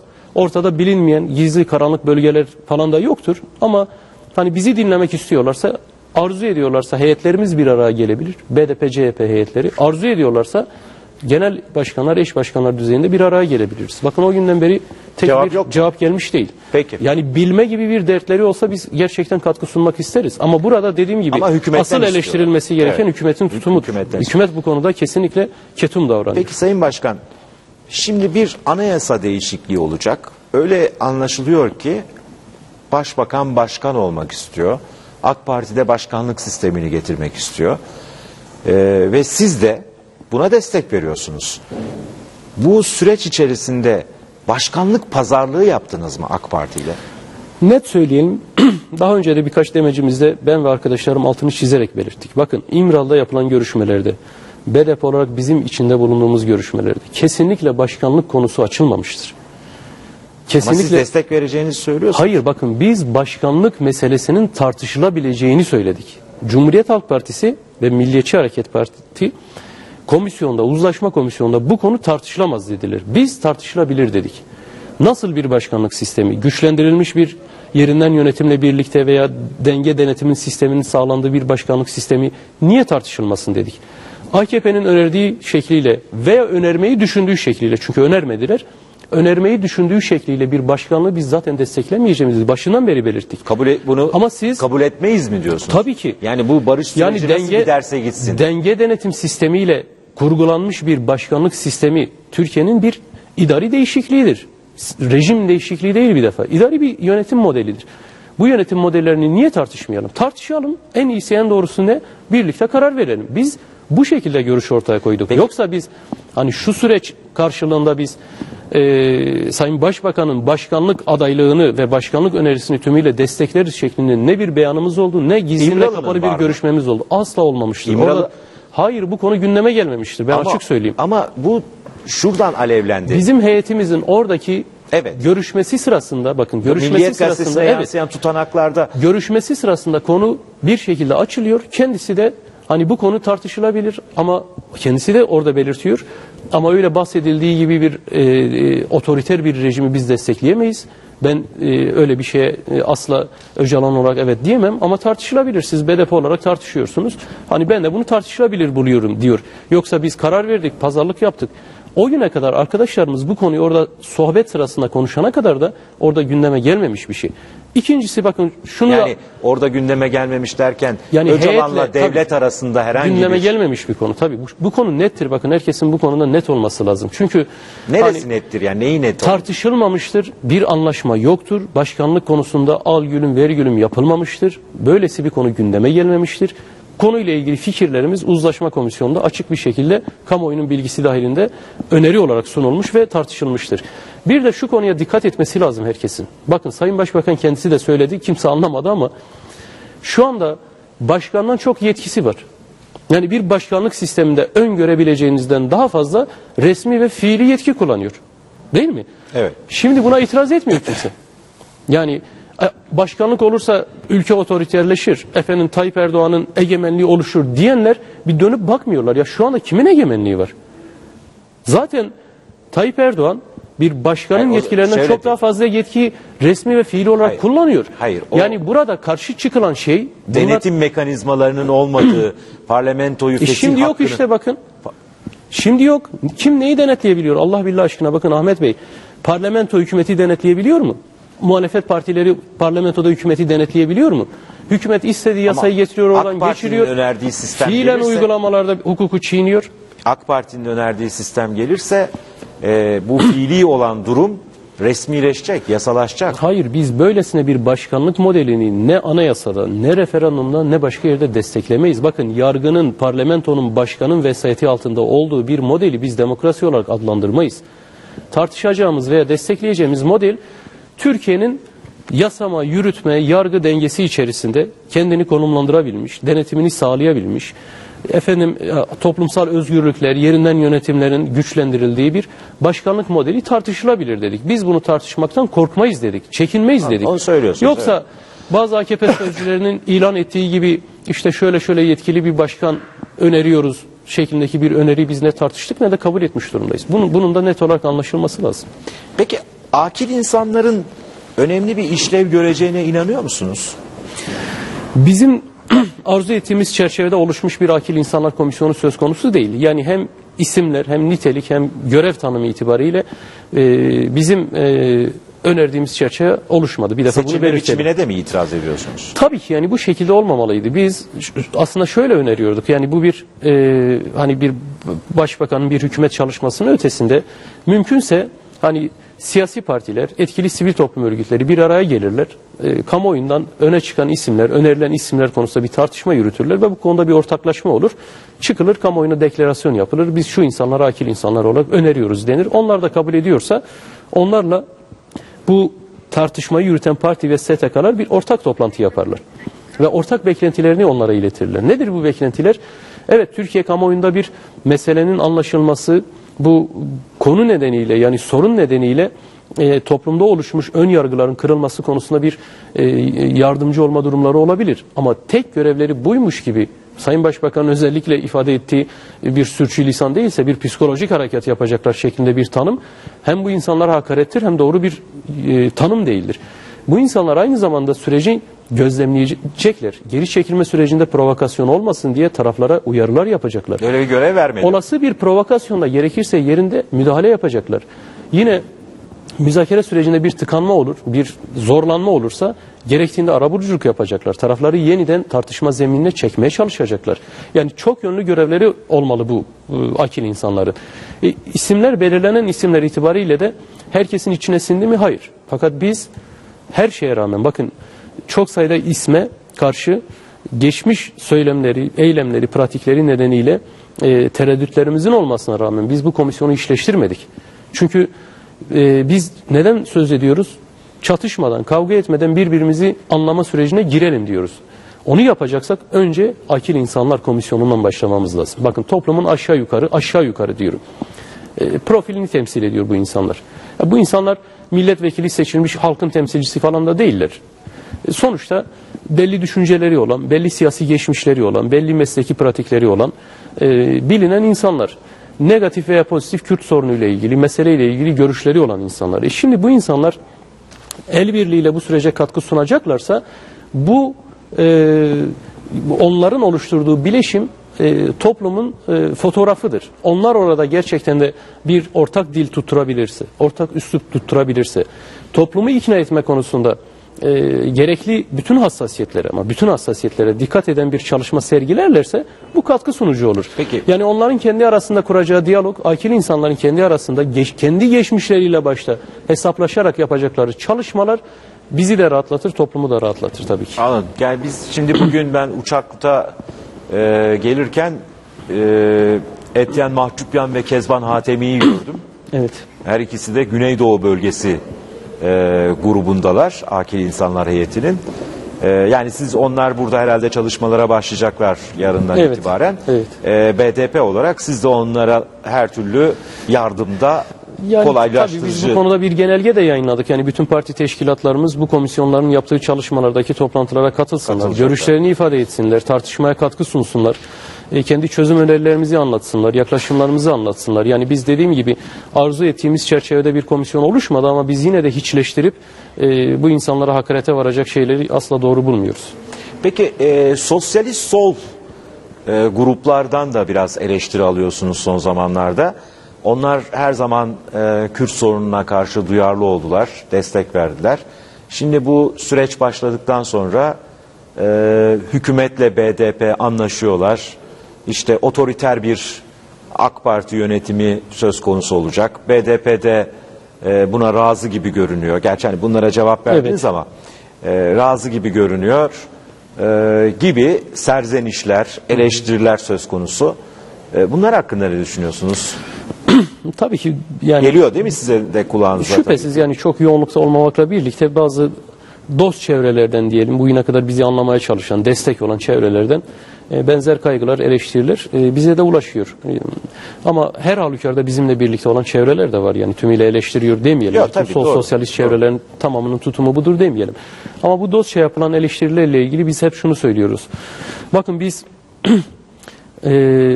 AK Parti hükümetinin politikalarına karşı BDP olarak, demokratik siyaset olarak zaten bir mücadele yürütüyorduk. Biz yerimizde oturmuş da bugüne kadar AK Parti destekleyen AKP politikalarına boyun büken bir tavır içerisinde değildik. Yani bizim neler yaptığımızı... Bundan sonra olmayacağınızı düşünüyorum. Tabii ki neler yaptığımızı, nasıl mücadele yürüttüğümüzü herkes gördü. Yani meydan meydan, alan alan, yürüyüşlerle, mitinglerle, parlamentodaki duruşumuzla bir muhalefet yürüttük. Bu muhalefetin, bu duruşumuzun değişeceğine dair en küçük bir tavrımız veya tarzımız oldu mu ki? Hayır. Bakın az önce de belirttim. Bu ülkede kan akıyor. Şu kanı durdurmak konusunda cesaret ortaya koymak demek, muhalefet hakkından vazgeçmek veya demokratik direniş, demokratik örgütlenme hakkından vazgeçmek demek değildir. Biz tam tersine bu kanalları açmaya, genişletmeye çalışıyoruz. Ki BDP bu kanalları açmayı başarırsa bu kanallardan yararlanacak tek parti BDP değildir. Türkiye'deki sendikalarda, sivil toplum örgütleri de, meclis dışındaki siyasi partilerde, hareketlerde, çevre kadın hareketleri de herkes bu oluşacak ortamdan faydalanıp muhalefet gücünü yükseltebilir. Şimdi kendinize güvenmezseniz, demokratik bir zeminde ben halkı örgütleyip, ikna edip güçlü bir muhalif hareket ortaya çıkaramam diyorsanız o sizinle ilgili bir problemdir. Ama biz çıkarırız diyorsunuz siz. Biz çıkarmış durumdayız zaten. Kendimize güvendiğimiz için. Silahlar sustuğu anda tabii ki siyasetin daha ağırlık kazanacaktır. Biz zaten bakın silahlı bir ortamda bile demokratik muhalefeti yapabilen, bütün zorluklara rağmen bu kadar suçlanma, baskı, tutuklanma, engelleme, bu kadar yani bütün sürecin baskısı bize yapılmasına rağmen biz yürütüyorduk. Silahlı örgüte dayanarak siyaset yapıyorlar. Eleştirisi de ortadan kalkacak. Tabii yıllarca bu söylendi. Silah ortadan kalkınca siz kendi yani biz o kan revan savaş içerisinde bir yandan barış derken bir yandan demokratik muhalefet yürütüyorduk. Şimdi kendimize güvenmezsek tabii ki AK Parti bize ne verecek diye oturup beklersek yanılırız. AK Parti devrimci bir parti değil. Yani bu devrimci arkadaşların bir defa kendine güvenmesi lazım. Türkiye halklarına, emekçilerine güvenmesi lazım. İlerleme bunlar üzerinden olur. Yoksa hiçbir iktidar altın tepsi içerisinde getirip haklarını özgürlükle teslim etmez. Mücadele alan değiştirecek. Peki. Yani Kürt hareketi bu konuda bir stratejik karar veriyor. Bunun anlaşılması lazım. Alan değiştirecek, silahsız olacak. Biz zaten silahsız yürütüyorduk BDP olarak. Şimdi KCK ve PKK de eğer silahsız olarak bu sürecin önünü açmayı düşünüyorsa, karar o olacaksa, şimdi yıllardır söylediğimiz zemin doğuyor. O halde buyurun hep birlikte demokratik siyaset mücadelesini yürütelim demek lazım. Sayın Başkan, şimdi sizinle konuşmak istediğim çok husus var.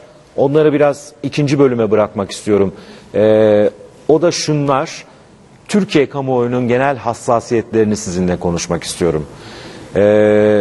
Kürtler hak elde ettikçe kendi haklarının sarsılacağını düşünen Türkler.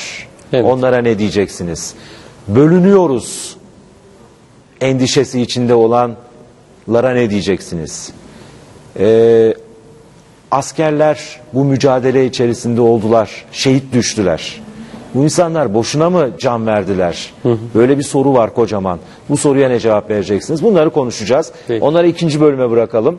Ama ikinci bölüme geçmeden iki küçük soru. Bir tanesi şu. Size somut olarak önümüzdeki günler için bir tarih falan verilmedi değil mi? Yani İmralı'ya gitme, Kandil'e gitme. Hayır, net olarak söyleyebilirim ki şu anda önümüzde İmralı, Kandil ziyaretleriyle ilgili bir kesinleşmiş bir durum yok. Şu anda beklenen şey sizin söylediklerinizden anladığım kadarıyla İmralı'da top şu anda bir çağrı yapması ihtimali var. Evet. İmralı'dan Öcalan bir çağrı yapacak. Bu çağrı silahlı unsurların ne şekilde çıkacağını, sınır dışına çıkacağının bir göstergesi olacak muhtemelen. Muhtemelen, evet. Böyle bir beklenti var şu anda. Evet. Bunu da hani genel konuşmanın içerisinde benim anladığım şeyi de bir özet olarak geçmek istedik. Çok teşekkürler. Şimdi bir reklam arası vereceğiz. Reklam arasından sonra az önce söylediğim hususlarda Selahattin Demirtaş'ın, BDP eş başkanı Selahattin Demirtaş'ın görüşlerini alacağız.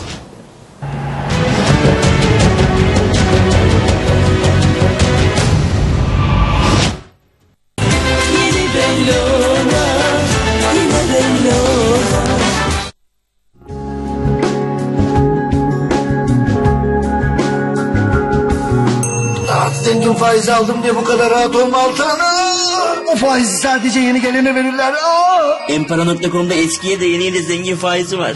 Rahat batıyor Altancığım, rahat batıyor. Abi bu nasıl sıpa ya? İçiniz rahat olsun. Empara.com'da eski müşterilerimize de yeni müşterilerimize de aynı zengin faizini sunuyoruz. Vadesi dolan mevduatınızı pazarlık yapmanıza gerek kalmadan en güncel zengin faiziyle otomatik olarak yeniliyoruz. Şube yok, masraf yok. Bildiğiniz bankacılıktan farkı çok. Empara.com. Hazır kartı olana ayda 15 liraya her yöne 400 dakika. Türksel hazır karta siz de geçin gari, gari de gari gari. Siz de Türksel kalitesine geçmek için hemen bir Türksel mağazasına gelin. Kısa bir süre için geçerli. Bu fırsatı kaçırmayın. Finansbank Empara.com eski müşterilerine de yeni müşterilerine de aynı zengin faiz oranlarını sunar. 46 gün vade için yıllık %8.25 zengin faizi Empara.com'da. Empara.com. 60 years ago, Earth was attacked. Everyone's been evacuated. Nothing human remains. They lied to you, Jack. It's time to learn the truth. Oblivion 12 Nisan'da sinemalarda ve IMAX'te. Aradığın ne varsa gir dr.com.tr'ye, tıkla indir, tıkla getir. Kültür, sanat ve eğlencenin adresi DNR şimdi tablette, cepte, her yerde. Tıkla indir haydi tıkla getir sen de dr.com.tr. You said you want to, so all I care for is you. Maybe you don't even. I know you can, you can, you can. I know you can, you can.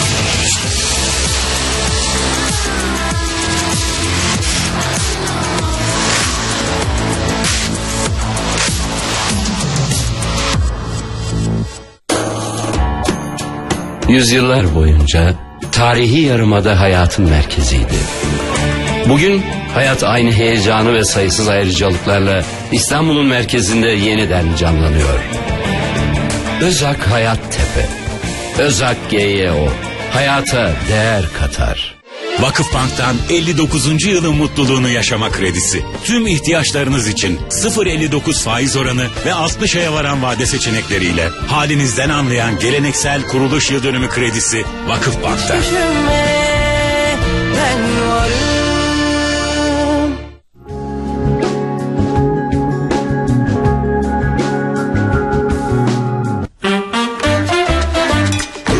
Kimisi için spor, kimisi için eğlence, kimisi içinse yaşam biçimi. Dans asırlardır farklı kültürlerden insanları birleştiren bir vücut dili.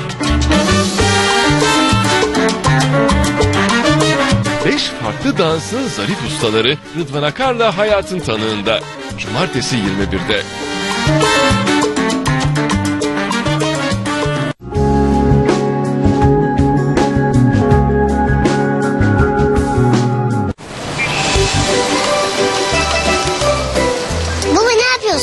Bak annene çiçek aldım, nasıl? O da öyle çiçek liseli aşıklar gibi. Evet, nasıl? Beğendin mi ayakkabılarını kerata? Ama bu ayağıma tam oldu. Küçük be. 1-2 numara büyük alsaydınız da seneye de giyerdim anne. Hep israf. Oğlum bak, dünyanın en güzel balığı geldi. Sen niye hala suratın asık? Evde 2 yumurta kırar yerdik. Neyimize etmiyor. Amma şikayet ettin sen ya. Kimseye etmem şikayet. Ağlarım ben halime. Titrerim mücüm gibi baktıkça istikbalime baba. Oğlum biz senin istikbalini düşündük. Yani tüm birikimlerimizi denizde değerlendiriyoruz senin için. Onda ne var, onu herkes yapıyor. Ama denizde mevduat fon var. Yani tek bir hesapta hem vadeli mevduatların hem de fonların getirisiyle kazanıyoruz. Ya bütün banka sana çalışıyor. Vay, o zaman bunun bir dilli bakmaya gidelim mi? Hayda oğlum, senin de bir ayarın olsun ama ya. Merak etme cumartesi. Birikimlerin denizde, geleceğin güvende. Gelin siz de birikimlerinizi değerlendirmek için denize girin. Çünkü hayat denizde güzel. Kontak lensler mi? Akivyo ile şüpheye yer yok. deneme lensi ve bilgilendirme kitapçıkları için göz doktorunuza danışınız. Yeni evlenmişim, taze gelinim o zaman. Kayınvalidem bütün sülaleyi yemeğe davet etmiş. O gün nasıl heyecanlıyım, nasıl mahcubum. Kaz mı dersin, kete mi dersin? Hele bir hangel geldi ki sorma gitsin. Ben de az yiyorum ki ayıp olmasın. Kayınvalidem ye kızım diyor, sağ ol diyorum. Bir aklım kaldı ki o sofrada. Eve gittim, ilk işim Kars ketesi açmak oldu. Zaman içinde yapa yapa en iyisini öğrendim. Şimdi o sofraları ben kuruyorum. En çok da gelinime yediriyorum. Maksat bu sofralar daim olsun. Dört bir yanı ayrı lezzet, bu büyük sofranın daimi misafiri olmaktan gurur duyuyoruz. Ellerinize sağlık. Bir düşündüğümde balık ciddi iştir. Mesela biz yapabilir miyiz? Baksana ben küçücük çocuğum. Nasıl yapayım?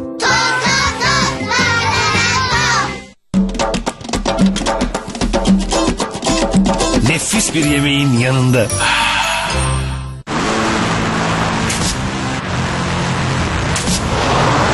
Dört kameralı çevre görüş teknolojisi sınıfında sadece Nissan Qashqai'de. 36 binden fazla kişinin tercihi Nissan Qashqai 18 bin lira için 18 ay %0 faiz fırsatıyla bayilerimizde sizi bekliyor.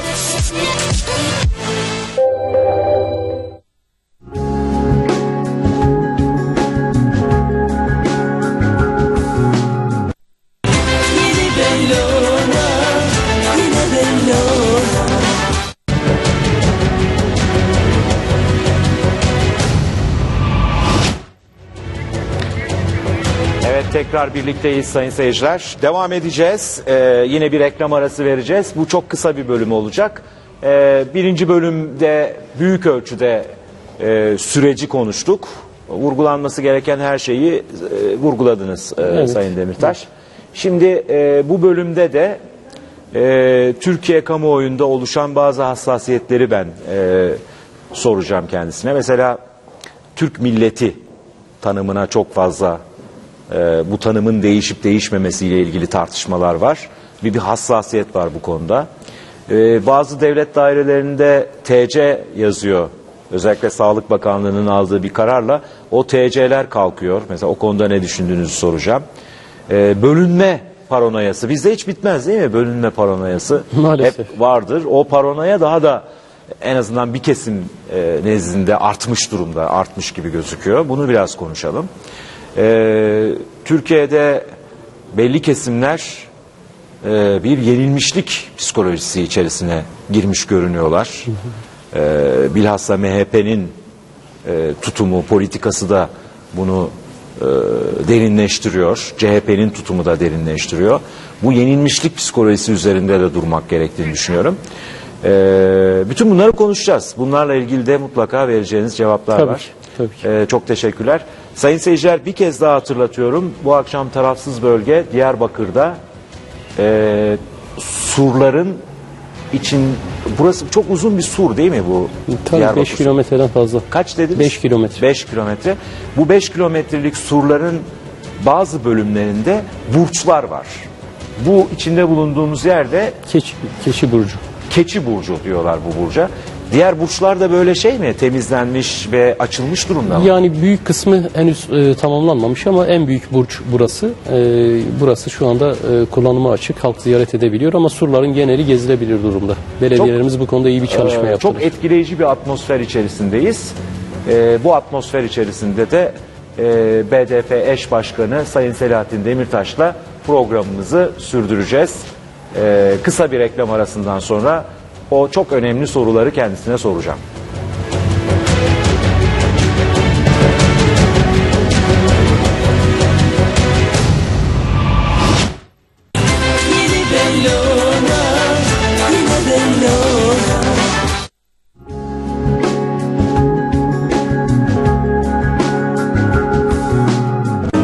Yarın için tasarruf yapanlar keyfini yaşamaya bugünden başlar.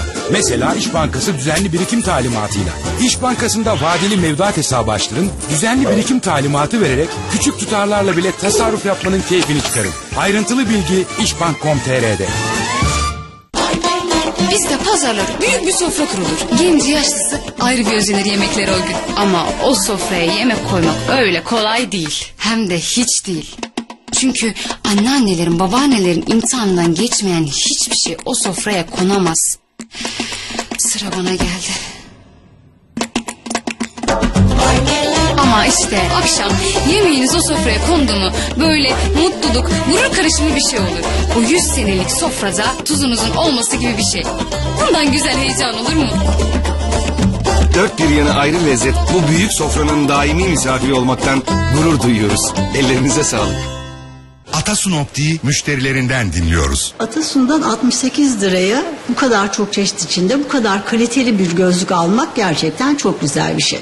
Konularında çok uzmanlar ve oldukça yardımcı oluyorlar. Atasun'dan çok memnunum. Atasun Optik, cam, çerçeve dahil 68 liraya yüzlerce çeşit.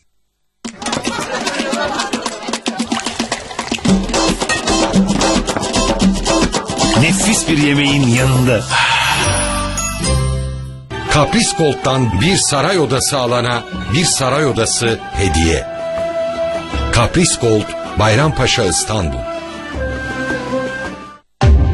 Bugün bir lamba bile daha az enerji harcayarak aynı performansı gösteriyorsa otomobilinizin motoru bunu neden yapamaz?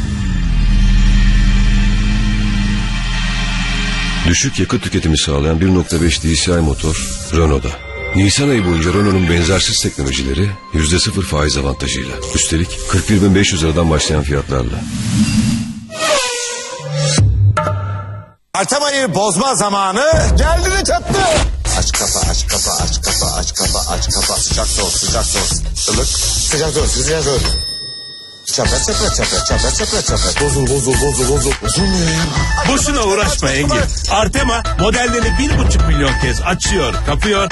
Artema armatürler bozulmuyor.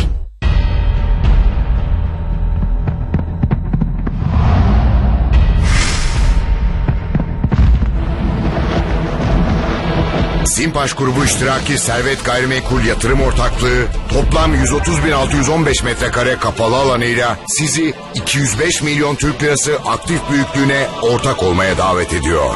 Bu büyük güce ortak olmak için son tarih 16-17 Nisan. Servet Gayrimenkul Yatırım Ortaklığı.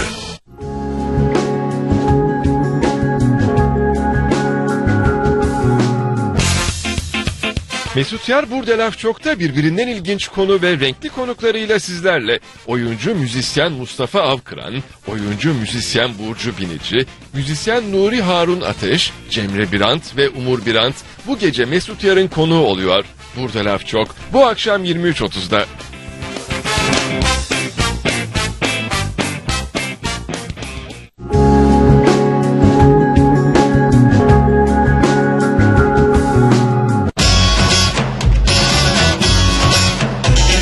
Hazır kartlı olana ayda 15 liraya her yöne 400 dakika. Turkcell hazır karta sizde geçin gari, gari de gari gari. Siz de Turkcell kalitesine geçmek için hemen bir Turkcell mağazasına gelin. Kısa bir süre için geçerli. Bu fırsatı kaçırmayın.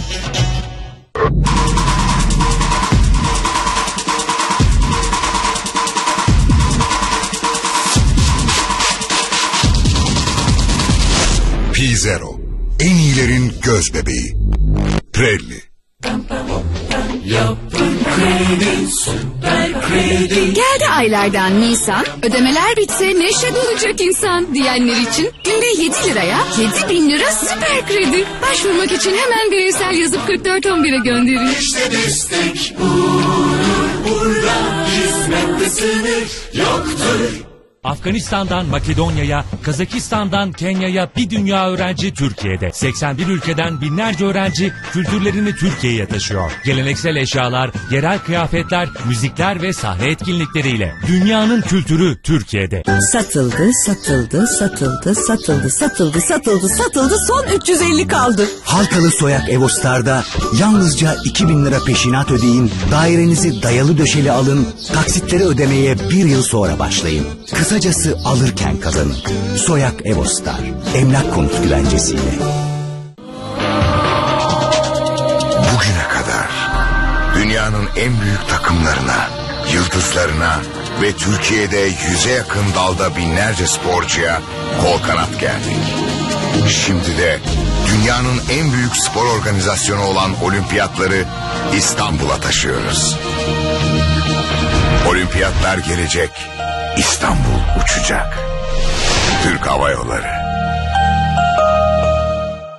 Kazandınız. 5. gıda ve akaryakıt alışverişinizi yaptınız. 50 TL World Park kazandınız. Çok cömertsiniz. Rica ederim. Kaç yapıyor bu? 2-3 yapıyor. İyi. Vakıfbank World Kart'la yapacağınız 5 adet 100 TL ve üzeri gıda ve akaryakıt alışverişinize 50 TL World Puan hediye. Alışverişten anlayan cömert kart.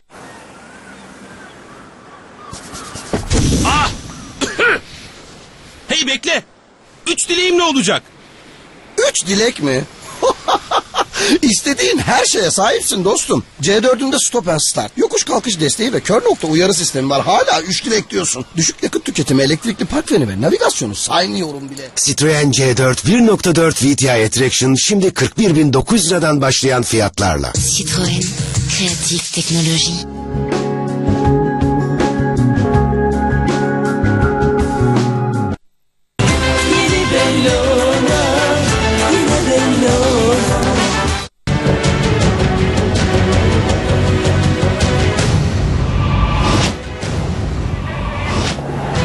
Evet, tekrar birlikteyiz sayın seyirciler. Selahattin Demirtaş konuğumuz. Diyarbakır'dan yayın yapıyoruz bu akşam. Ve şimdi de az önce de belirttiğim gibi bazı hassasiyetler üzerinde duracağız. Sayın Demirtaş, şimdi bu sürecin sonunda bir bölünme tehlikesi söz konusu olabilir mi? Bir bölünme durumu söz konusu olabilir mi? Yani bunun olmaması isteniyorsa yapılabilecek tek şey demokrasiyi kurumsal hale getirmek. Ülkede her yurttaşın kendi diliyle, kimliğiyle, inancıyla özgürce, eşitçe yaşayabileceği koşulları sağlamaktır. Siyasetçiye düşen budur. Şimdi toplum özgürlüklerden, demokrasiden bugüne kadar nasibini alamadı. Maalesef ki hak ettiği, layık olduğu o özgürlükler ortamında yaşayamadı. Sürekli bir hak ve özgürlükler beraberinde bölünme getirir şeklinde bir ön yargı topluma pompalandı ve maalesef ki oluşan duygular üzerinden siyaset yapıldı. Bakın Kürtler bugün coğrafyada, Kürdistan coğrafyasında 4 ayrı ülkede yaşıyorlar. Kürdistan dediğimiz coğrafya Türkiye Cumhuriyeti Devleti resmi olarak kurulmadan önce var olmuş bir coğrafyaydı. Binlerce yıldır var olan bir coğrafyaydı ve Osmanlı'da da Kürdistan olarak adlandırılıyordu. Birinci Dünya Savaşı sonrasında, Kurtuluş Savaşı sonrasında yapılan anlaşmalar, işte emperyalistlerin çizdiği sınırlar, Kürtleri 4 ayrı ülkede yaşamak durumunda bıraktı. Şimdi Türkiye'de yaşayan Kürtler olarak biz istiyoruz ki bu ülkede, vatandaşı olduğumuz ülkede eşitlik ve özgürlük temelinde yaşayalım. Ama sadece biz değil, bütün etnik kimlikler, inançlar kendi kimliğiyle eşit yurttaş olarak yaşasın. Alevi yurttaşlarımız kendi inancıyla, anayasal haklarıyla birlikte yaşasın. Farklı etnik kimlikte olan insanlar kendi kimliğiyle, inancıyla yaşasın. Buna izin verilmediği için bugün bu sorunlar bu aşamaya geldi zaten. Türkiye'de tek millet tanımı yapıldı ve o milleti oluşturan tek bir unsur vardır dedi. Onun da bir tek dili vardır, Türkçedir. Onun dışındaki diller ana dil olarak kabul edilmedi. Kabul edilmemek bir tarafa asimile edilmeye, yok edilmeye çalışıldı. Ya sorunun çıkışı zaten budur. Şimdi hassasiyet adı altında bu kısmına dokunmayalım deniyorsa bu zaten sorunun kendisidir. Buraya dokunmayacaksak sorunu nasıl çözeceğiz? O nedenle artık toplum şunu idrak edebilmeli. Milli eğitim sisteminde şekillenen tarih bilinci, işte geçmiş anlayışı bizi öyle noktalara getirdi ki Türkiye toplumunun önemli bir kısmı nasıl bir kültürel zenginlik içinde yaşadığını fark edemedi bile. Yani Kürtlerin var olduğunu son 15-20 yıldır insanlar idrak etmeye başladılar. Oysa binlerce yıldır yaşıyordu ve Kürt olarak yaşıyordu. Halen Kürt olarak yaşıyorlar. İnançlar, diğer kimlikler açısından bu böyle. Bu nedenle hassasiyet şu olmamalı. Yani Kürtler kimliğine kavuşursa biz ne olacağız? Bir şey olmayacaksınız. Bugüne kadar kimliğiniz neydiyse, nasıl yaşıyorduysanız öyle yaşayacaksınız. Sadece Kürtler de bugüne kadar sizin yaşadığınız gibi yaşayacaklar. Bu kadar. Bu konuda bir eşitlik olacak. Yani bunu Buradan bölünme çıkmaz Tabii ki diyorsun. buradan bölünme çıkmaz. Tam tersine birlikte yaşamanın formülü budur. Bakın şimdi İnkılap tarihi kitapları şöyle yazmış olsaydı Van Gölü yoktur. Coğrafya kitapları şöyle yazsaydı Van Gölü diye bir göl yoktur Türkiye'de. Ve bütün bir nesil, birkaç nesil böyle yetişmiş olsa ve Van Gölü Türkiye'de yoktur gibi bir anlayış gelişseydi ki bizim tarih kitaplarımız, coğrafya kitaplarımız bunu başarırdı. Allah var, eğitim sistemimiz bunu başarabilirdi. Nasıl ki Kürtleri yok ettiyse tırnak içerisinde Van Gölü'nü de yok sayabilirdi. Şimdi birileri çıkıp ya kardeşim bu coğrafya kitabı yanlış yazılmış. Van Gölü var, bakın orada demekle bir gerçeği, bir realiteyi ifade etmekle neyi bölmüş oluyor? Kimin hakkını, hukukunu ihlal etmiş oluyor? O nedenle gerçeklerin ortaya çıkması, halkların, inançların kendi kimliğiyle bu ülkede eşit yurttaş olarak yaşaması herhalde hiçbir yurttaşı rahatsız etmez. Yeter ki doğru anlatılabilsin. Peki. Bakın şunu da söyleyeyim Ahmet Bey, müsaadenizle. Yani 1900'ler sonrası Kürdistan coğrafyası parçalandı. O zamana kadar Osmanlı topraklarının bir bölümüydü. Ve Kürdistan beylikleri vardı, özerk bölgeler vardı, işte Kürdistan'a tanınan haklar vardı. Bütün bunlar o zaman ne yasaktı ne başka bir şeydi. Hani tümüyle sorun bu temelde çözülmüş müydü? Hayır, o zaman da sıkıntılar vardı ama ülkesinin bölünmüş olmasının ne demek olduğunu biz anlarız. Bugün ben Hevler'e pasaportla gidiyorum. Yani aslında kendi coğrafyamın bir parçasına pasaportla gidiyorum. Ülkesi bölünen Kürtlerdir. Bu acıyı, bu travmayı yaşayan Kürtlerdir. Yani bir Yozgatlı kardeşim şunu bir empati yaparak bir düşünsün. Kayseri'ye pasaportla gitmek zorunda olsa ne hisseder?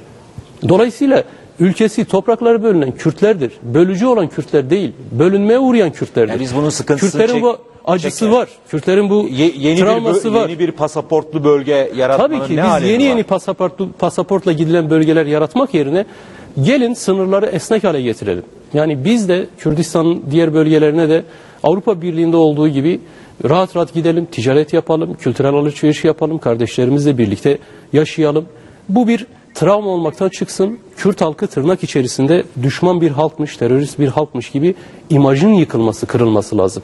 Buradaki temel hassasiyet bence budur. Bunun ötesinde Kürtlerden, Kürt halkından, Türk halkına, Türk milletine zarar gelmez, düşmanlık gelmez.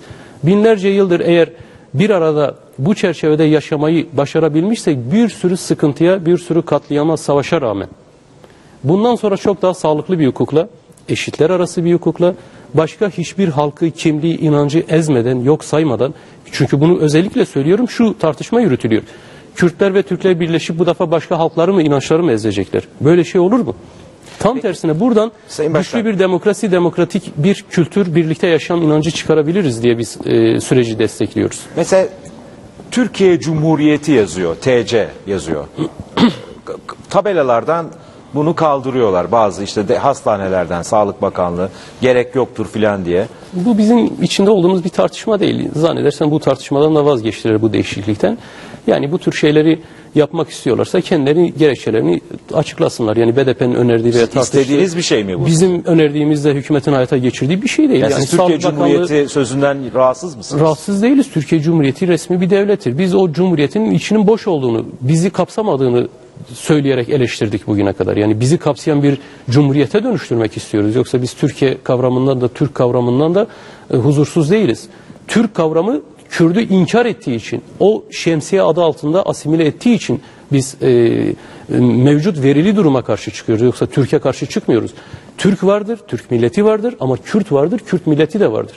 Şimdi bu milletler nasıl bir arada, hangi hukukla duracaklar, yaşayacaklar, bunu tartışalım istiyoruz. Peki, Yoksa Türk milleti ortadan kalksın, Türkler olmasın demiyoruz. Kürtler nasıl tanımlanacak, diğer halklar nasıl tanımlanacak, bunun tartışılması lazım. Kürtlerin haklarını elde edebilmesi için anayasadan ille de Türk milleti ifadesinin kalkması gerekiyor mu? Mesela Alman anayasasında Alman milleti diyor, Fransız anayasasında Fransız milleti deniyor. Şimdi, yani siz Kürtler olarak Türklerle eşit haklara sahip olun ama anayasada da Türk milleti tanımı olsun.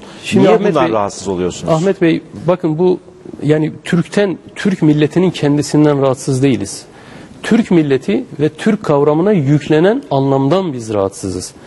Deniyor ki siz de Türk milletinin bir parçasısınız. Türksünüz, ana diliniz Türkçe olmak durumundaydı. Yıllarca bu söylendi geldi. Artık son yıllarda bu tartışılamaz bir gerçek olarak Kürtlerin ayrı bir dili var, bir kültürü var, bir Şimdi de deniyor yaşam tarzı var. Siz Türk milletinin Şimdi bir 90 parçasınız yıldır, ama Kürt olarak bir parçasınız. bakın 90 yıldır şekillenmiş bir devlet mekanizması var. Bir toplumsal, sosyal gerçeklik var. Tamamı Türk etnik kimliği üzerine şekillenmiştir. Türk milleti tarih kitaplarında anlatılırken, Türk milleti tarihsel olarak nereden başlatılır? Orta Asya'dan. Örneğin ilk Türk devleti nedir diye sorulduğunda Göktürkler deriz, değil mi? Evet. Oysa bakın, devlet adamları bugün, hükümet yetkilileri, Sayın Başbakan dahil olmak üzere derler ki Türk milleti hepimizi kapsayan bir üst kimliktir. Peki Türk milleti dediğimiz tanım 1924'teki anayasa ile birlikte ortaya çıkmış bir tanımsa biz niye ilk Türk devleti olarak Göktürkleri alıyoruz? Çünkü orada etnik bir Türk kavmi var. Var, o da bir gerçek. Ama siz Türkiye'deki Türk milleti kavramını götürüp Orta Asya'daki Türklükten başlatıp tarih kitaplarına da böyle yazıp getirir ve bunu da bütün topluma bu şekilde dayatırsanız... Siz meseleyi Türk kimliğine yüklenen etnisite anlamında demek ki ortada bir etnik Türk milleti tanımı var. Peki o etnik... Cumhurbaşkanlığı sorusuna bakın. Türk devletlerinin her birini simgeler o yıldız. Ne demek istediğinizi anlıyorum ama yani şöyle... Dolayısıyla şu anda Türk milletine biz istesek de başka anlam yükleyebilme durumunda değiliz. 90 yıllık bir şekillenme var. Türk milleti bu anlayış dediğimizde... değişemez mi? Türk milleti adı altında... Yani bu anayasada tariflenebilir. Türk milleti hangi unsurlardan oluşuyor? Tamam. Tariflensin o halde. Kürt milleti vardır, içinde şu millet vardır, aynı zamanda Türk etnik kimliği vardır, Ermeni var, Arap var, tamam, Çerkez var, Laz var. Bütün bu unsurlardan hepsi oluşan var. topluma Türk milleti bütün denir. unsurlardan oluşanlara Türk milleti deniyor mu? Denmiyor işte. Mesela anayasada böyle sorunun temel çıkış nedeni de budur. Ama şimdi bu toplumsal zihniyet, devletin refleksleri, devletin örgütlenme biçimi, bakın tamamıyla bunun üzerine kurulmuştur. O yüzden mesela anayasada sadece iki cümleyle değişmesi de değil, bu zihniyetin de değişmesi lazım. Anlıyorum. Yani Almanya ulusu derken, Alman halkı derken kimse oraya giden, göç etmiş, orada yaşayan yerli halklar da dahil hepsi Almandır, bunların dili kültürü yoktur demiyor kimse. Ama Türkiye'de böyle bu şekilde tezahür edilmemiştir. Ben de diyorum ki o anlayıştan vazgeçilse, demokratik bir devlet düzenine kavuşsak, Türklerin, Kürtlerin, Lazların neyse işte bütün etnik unsurların hakları tanınsa o zaman Türk milletine itirazınızın olmaması lazım. Ahmet Bey, bir 90 yılda Kürt milleti diyelim. Madem hani isim çok önemli değil, bir bakalım insanlar ne hissediyor. Bir 90 yılda hepsine Kürt milleti diyelim. Bir 90 yılda bir böyle yaşayalım bakalım. İnsanlar rahatsız oluyor mu, olmuyor mu? Kürt milleti dendiğinde rahatsız olmayacak birinin Türk milleti denmesinden de rahatsız olmaması lazım. Ama bildiğiniz gibi yani bizim bu şekilde anayasada tariflememizle mesele bitmiyor. Kurucu unsur diye bir şey yok mudur? Kürtler de kurucu unsurdur. Bu toprakların yerli halkları. Ve kaldı ki bakın kurucu unsur, yerli halk, göçmen halk ayrımı yapmamak lazım artık. 21. yüzyılda yaşıyoruz. Yani bu topraklarda kimin ne kadar Kürt, kimin ne kadar Türk, kimin ne kadar Ermeni, Çerkez, Laz olduğunu kim kimden nasıl ayırabilir? Kim kendini nasıl tarifliyorsa kültürel olarak öyledir. Kafatasıyla, kanla ölçülecek bir şey değil etnik kimlik artık. Peki. O nedenle bu tür dayatmalar yerine yani ortak tanımlamalar, sıfatlar bunlar da tartışılabilir ama bu konuda geniş olmamız lazım. Yani Türk milletini ortadan kaldırmak gibi bir derdimiz yok bizim. Evet. Bakın Orta Asya'dan beri buraya kadar göç etmiş, savaşlarla, destanlarla buralara gelmiş, şu veya bu şekilde badireler atlatmış bir millet var. Türk milleti. İmparatorluklar kurmuş. Doğru. Bütün bunlar ortadan kalksın, yok olsun demiyoruz. Biz nasıl kendimizi burada tarifleyeceğiz ki birlikte kendimizi de yaşatabilelim bu kültürel zenginlik içerisinde. Mesele budur. Yoksa Türk milleti ortadan kalksın, ismi de cismi de ortadan kalksın, onları yok edelim, yok sayalım. Kimse böyle bir tartışma yürütmüyor. Bunun bu şekilde anlaşılması lazım. Bir başka konu da şu, siz sonuçta bu noktaya bir silahlı mücadele söz konusu oldu. Bu silahlı mücadele karşısında, 30 yıllık süren bu silahlı mücadele karşısında devlet, hükümetler, Türkiye Cumhuriyeti Devleti bir refleks gösterdi. Önce güvenlik tedbirlerine abanıldı. Evet. Yani teröristlerle mücadele şeklinde bir konsept oluşturuldu. Ve bu konsept dairesinde askerler, güvenlik güçleri mücadele verdiler. Birçok insan hayatını kaybetti, şehit oldu. Bu insanların aileleri var. Ve bugün barış oldu diyoruz bu insanlara. Bunların ne hissetmeleri gerekiyor? Ne demek gerekiyor onlara? Yani bu kadar insan boşuna mı can verdi. Hayır, olur mu? Yani bir defa bu ülke çok acı bir deneyimden geçti, geçiyor. Halen de tümüyle atlatmış değiliz. Yani insanlık tarihi boyunca savaşlar yaşandı. İnsanlık tarihinin savaşla geçirmediği çok az yıllar vardır. Yani insan yeryüzünde yaşamaya başladığı günden bu yana maalesef ki savaşlar var. Şimdi şöyle bir geri dönüp baktığımızda hani bu savaşlar keşke olmasaydı, hiçbiri yaşanmasaydı diyebiliriz. Fakat bir de gerçeklikler var. Yani şu veya bu şekilde sorunlar çatışmaya yol açıyor. Devletler arası, toplumlar arası gerilimlere, savaşlara, ölümlere, katliamlara, soykırımlara yol açıyor. Önemli olan bütün bunlar yaşandıktan sonra bu acı deneyimlerden doğru sonuçlar çıkarabilmektir. Bu insanların boş yere ölmeyeceğinin, ölmediğinin en büyük bence teselli edecek garantisi ülkeye demokrasiyi inşa etmektir. Askeriyle, polisiyle, gerillasıyla. Eğer bu ülkede köklü, kurumsal bir demokrasi inşa edebilirsek bu insanların hiçbiri elbette ki boş yere ölmemiş demek lazım. Bir de yani keşke hiçbiri ölmeden biz bu noktaya gelebilseydik demek lazım. Ama hani savaşın geride bıraktığı acılar ve travmalar hepimizin ortak acısı ve ortak saygı duyulması gereken noktalar olarak kalmalıdır. Bir milletin, bir halkın, bir unsuru silahlı mücadeleyle haklarını elde eder ve bu meşru bir şeydir'e yol açmayacak mı bütün bunlar?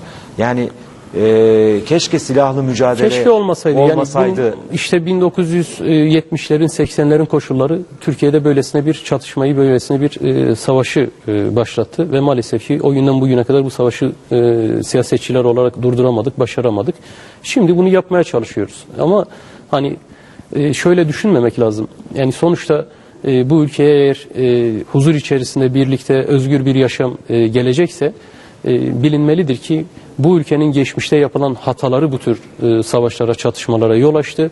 Keşke onlar yapılmasaydı, keşke askeri darbeler olmasaydı, keşke Diyarbakır cezaevi işkencesi zindanları olmasaydı, köy yakmalar, faili meçhuller olmasaydı, keşke bunların hiçbiri yaşanmasaydı.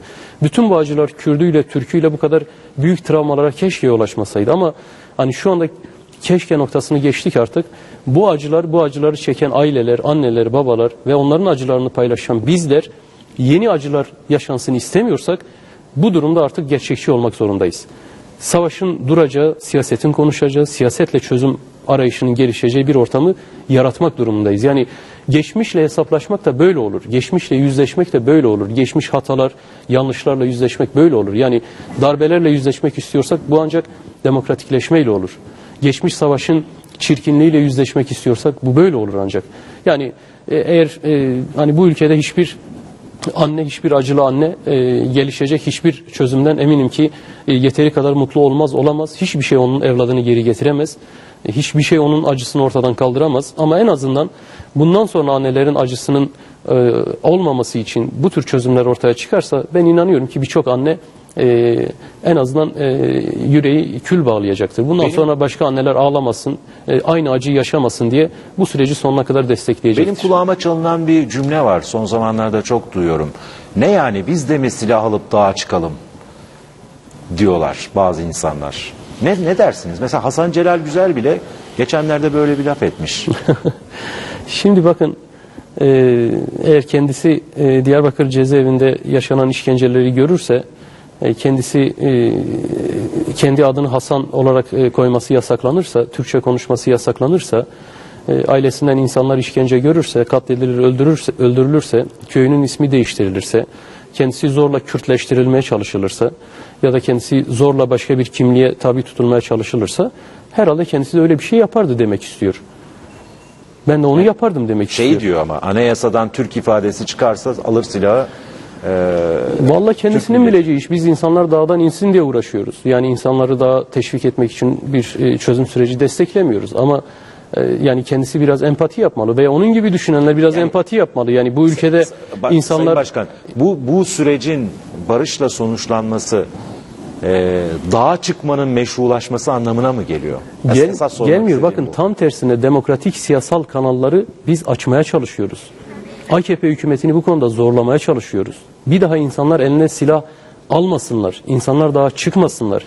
Ülkede sorunlar silah yöntemiyle zorlayarak, savaşla çözme denemesine girilmesin diye bu süreci tartışıyoruz biz. Yoksa birileri yeniden başka şekilde silah alsın, çatışmayı körüklesin diye bu tartışmayı yürütmüyoruz. Tam tersine hiç kimsenin silaha, şiddete, silah dışı şiddete illa daha çıkmak gerekmiyor. Şehirdeki şiddete, üniversitedeki şiddete, sokaktaki şiddete ihtiyaç duymayacağı, zorunda olmayacağı ve şu ve bu gerekçe ile şiddeti kullanmayacağı bir ortamı yaratalım diyoruz. Hükümetten istediğimiz, zorladığımız kısmı budur.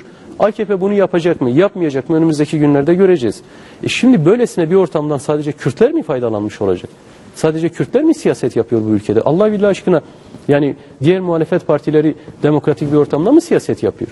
AKP demokratik bir siyaset mi yürütüyor? Bütün bu siyasetin demokratikleştirilmesi için hep birlikte mücadele edelim barış diyoruz. olunca demokrasi mi gelecek? AKP bunun önünü açmak durumundadır. Açmazsa? Ya açmazsa biz kimseye dağa çıkın veya yeniden gelin savaşın diyemeyiz. Biz demokratik siyaset olarak sonuna kadar mücadele ederiz. Elimizde ne imkan varsa. Miting yaparız, yürüyüş yaparız, parlamentoda mücadele ederiz, halkı örgütleriz, anlatırız. Biz savaş istemiyoruz ama hükümete bakın demokratik siyasetin önünü açmıyor. Gelin birlikte muhalefet edelim deriz. Bütün çevrelere. Bunu yapmak zorunda AKP. Kamuoyunu ikna ederiz diyorsunuz. Tabii ki. Yani burada işte dediğim gibi biz artık kendimize güvenmek zorundayız. Yani ille AKP bizim önümüze müreffeh bir Türkiye serecek gibi bekleyip aman o olmazsa da bu süreci bırakalım. İşte PKK'liler tekrar gelsin savaşsın pozisyona girmeyiz biz. Ama o noktaya gelmemesi için hükümet de geçmişten dersler çıkarıp demokratik siyasetin önünü açmalıdır.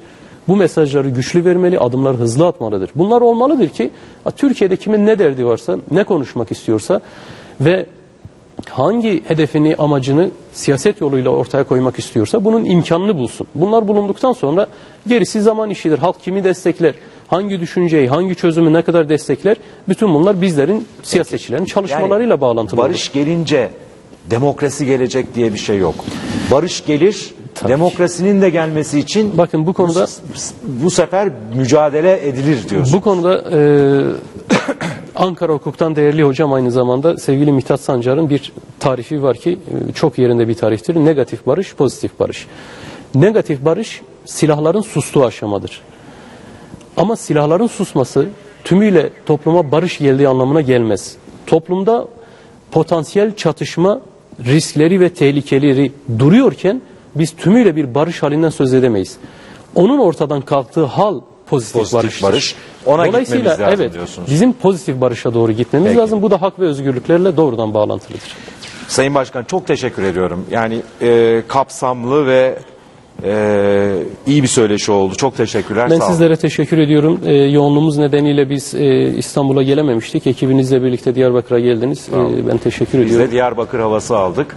Çok da iyi Bu oldu. arada Herkes biraz daha Diyarbakır havası almalı, teneffüs etmeli diye düşünüyorum. Çok da memnunuz. Evet. Bugün sizin doğum gününüz, tekrar baştan kutlamıştım. Tekrar kutluyorum. Teşekkür ediyorum. Biz çok sağ olun. bu arada size bir pasta da geldi reklam arasında. Seyircilerimize de söyleyelim. Hani Twitter'dan bana yazmış bazı takipçilerim. İşte başkanın doğum günüdür, bir pasta falan olsun diye. Pasta işleri de tamam yani. Ben teşekkür ediyorum. Çok aslında hani doğum günü kutlayan biri değildim. Burada zahmet Emrivaki ettiniz. oldu size. Zahmet Evet. ettiniz. Ben çok teşekkür ediyorum. Çok sağ olun. Teşekkürler. Sayın seyirciler, bu akşam tarafsız bölge Diyarbakır'dan tarihi surların bir bölümü olan Keçi Burcu'nun içinden sizlere seslendi. Bu büyülü atmosfer, böyle bir yer. Mutlaka gelip görmenizi tavsiye ediyoruz. Diyarbakır'a burayı, bu büyülü atmosferi yaşamanızı tavsiye ediyoruz. BDP eş başkanı Selahattin Demirtaş'a bir kez daha teşekkür ediyorum ve hepinize iyi geceler diliyorum. Hoşça kalın.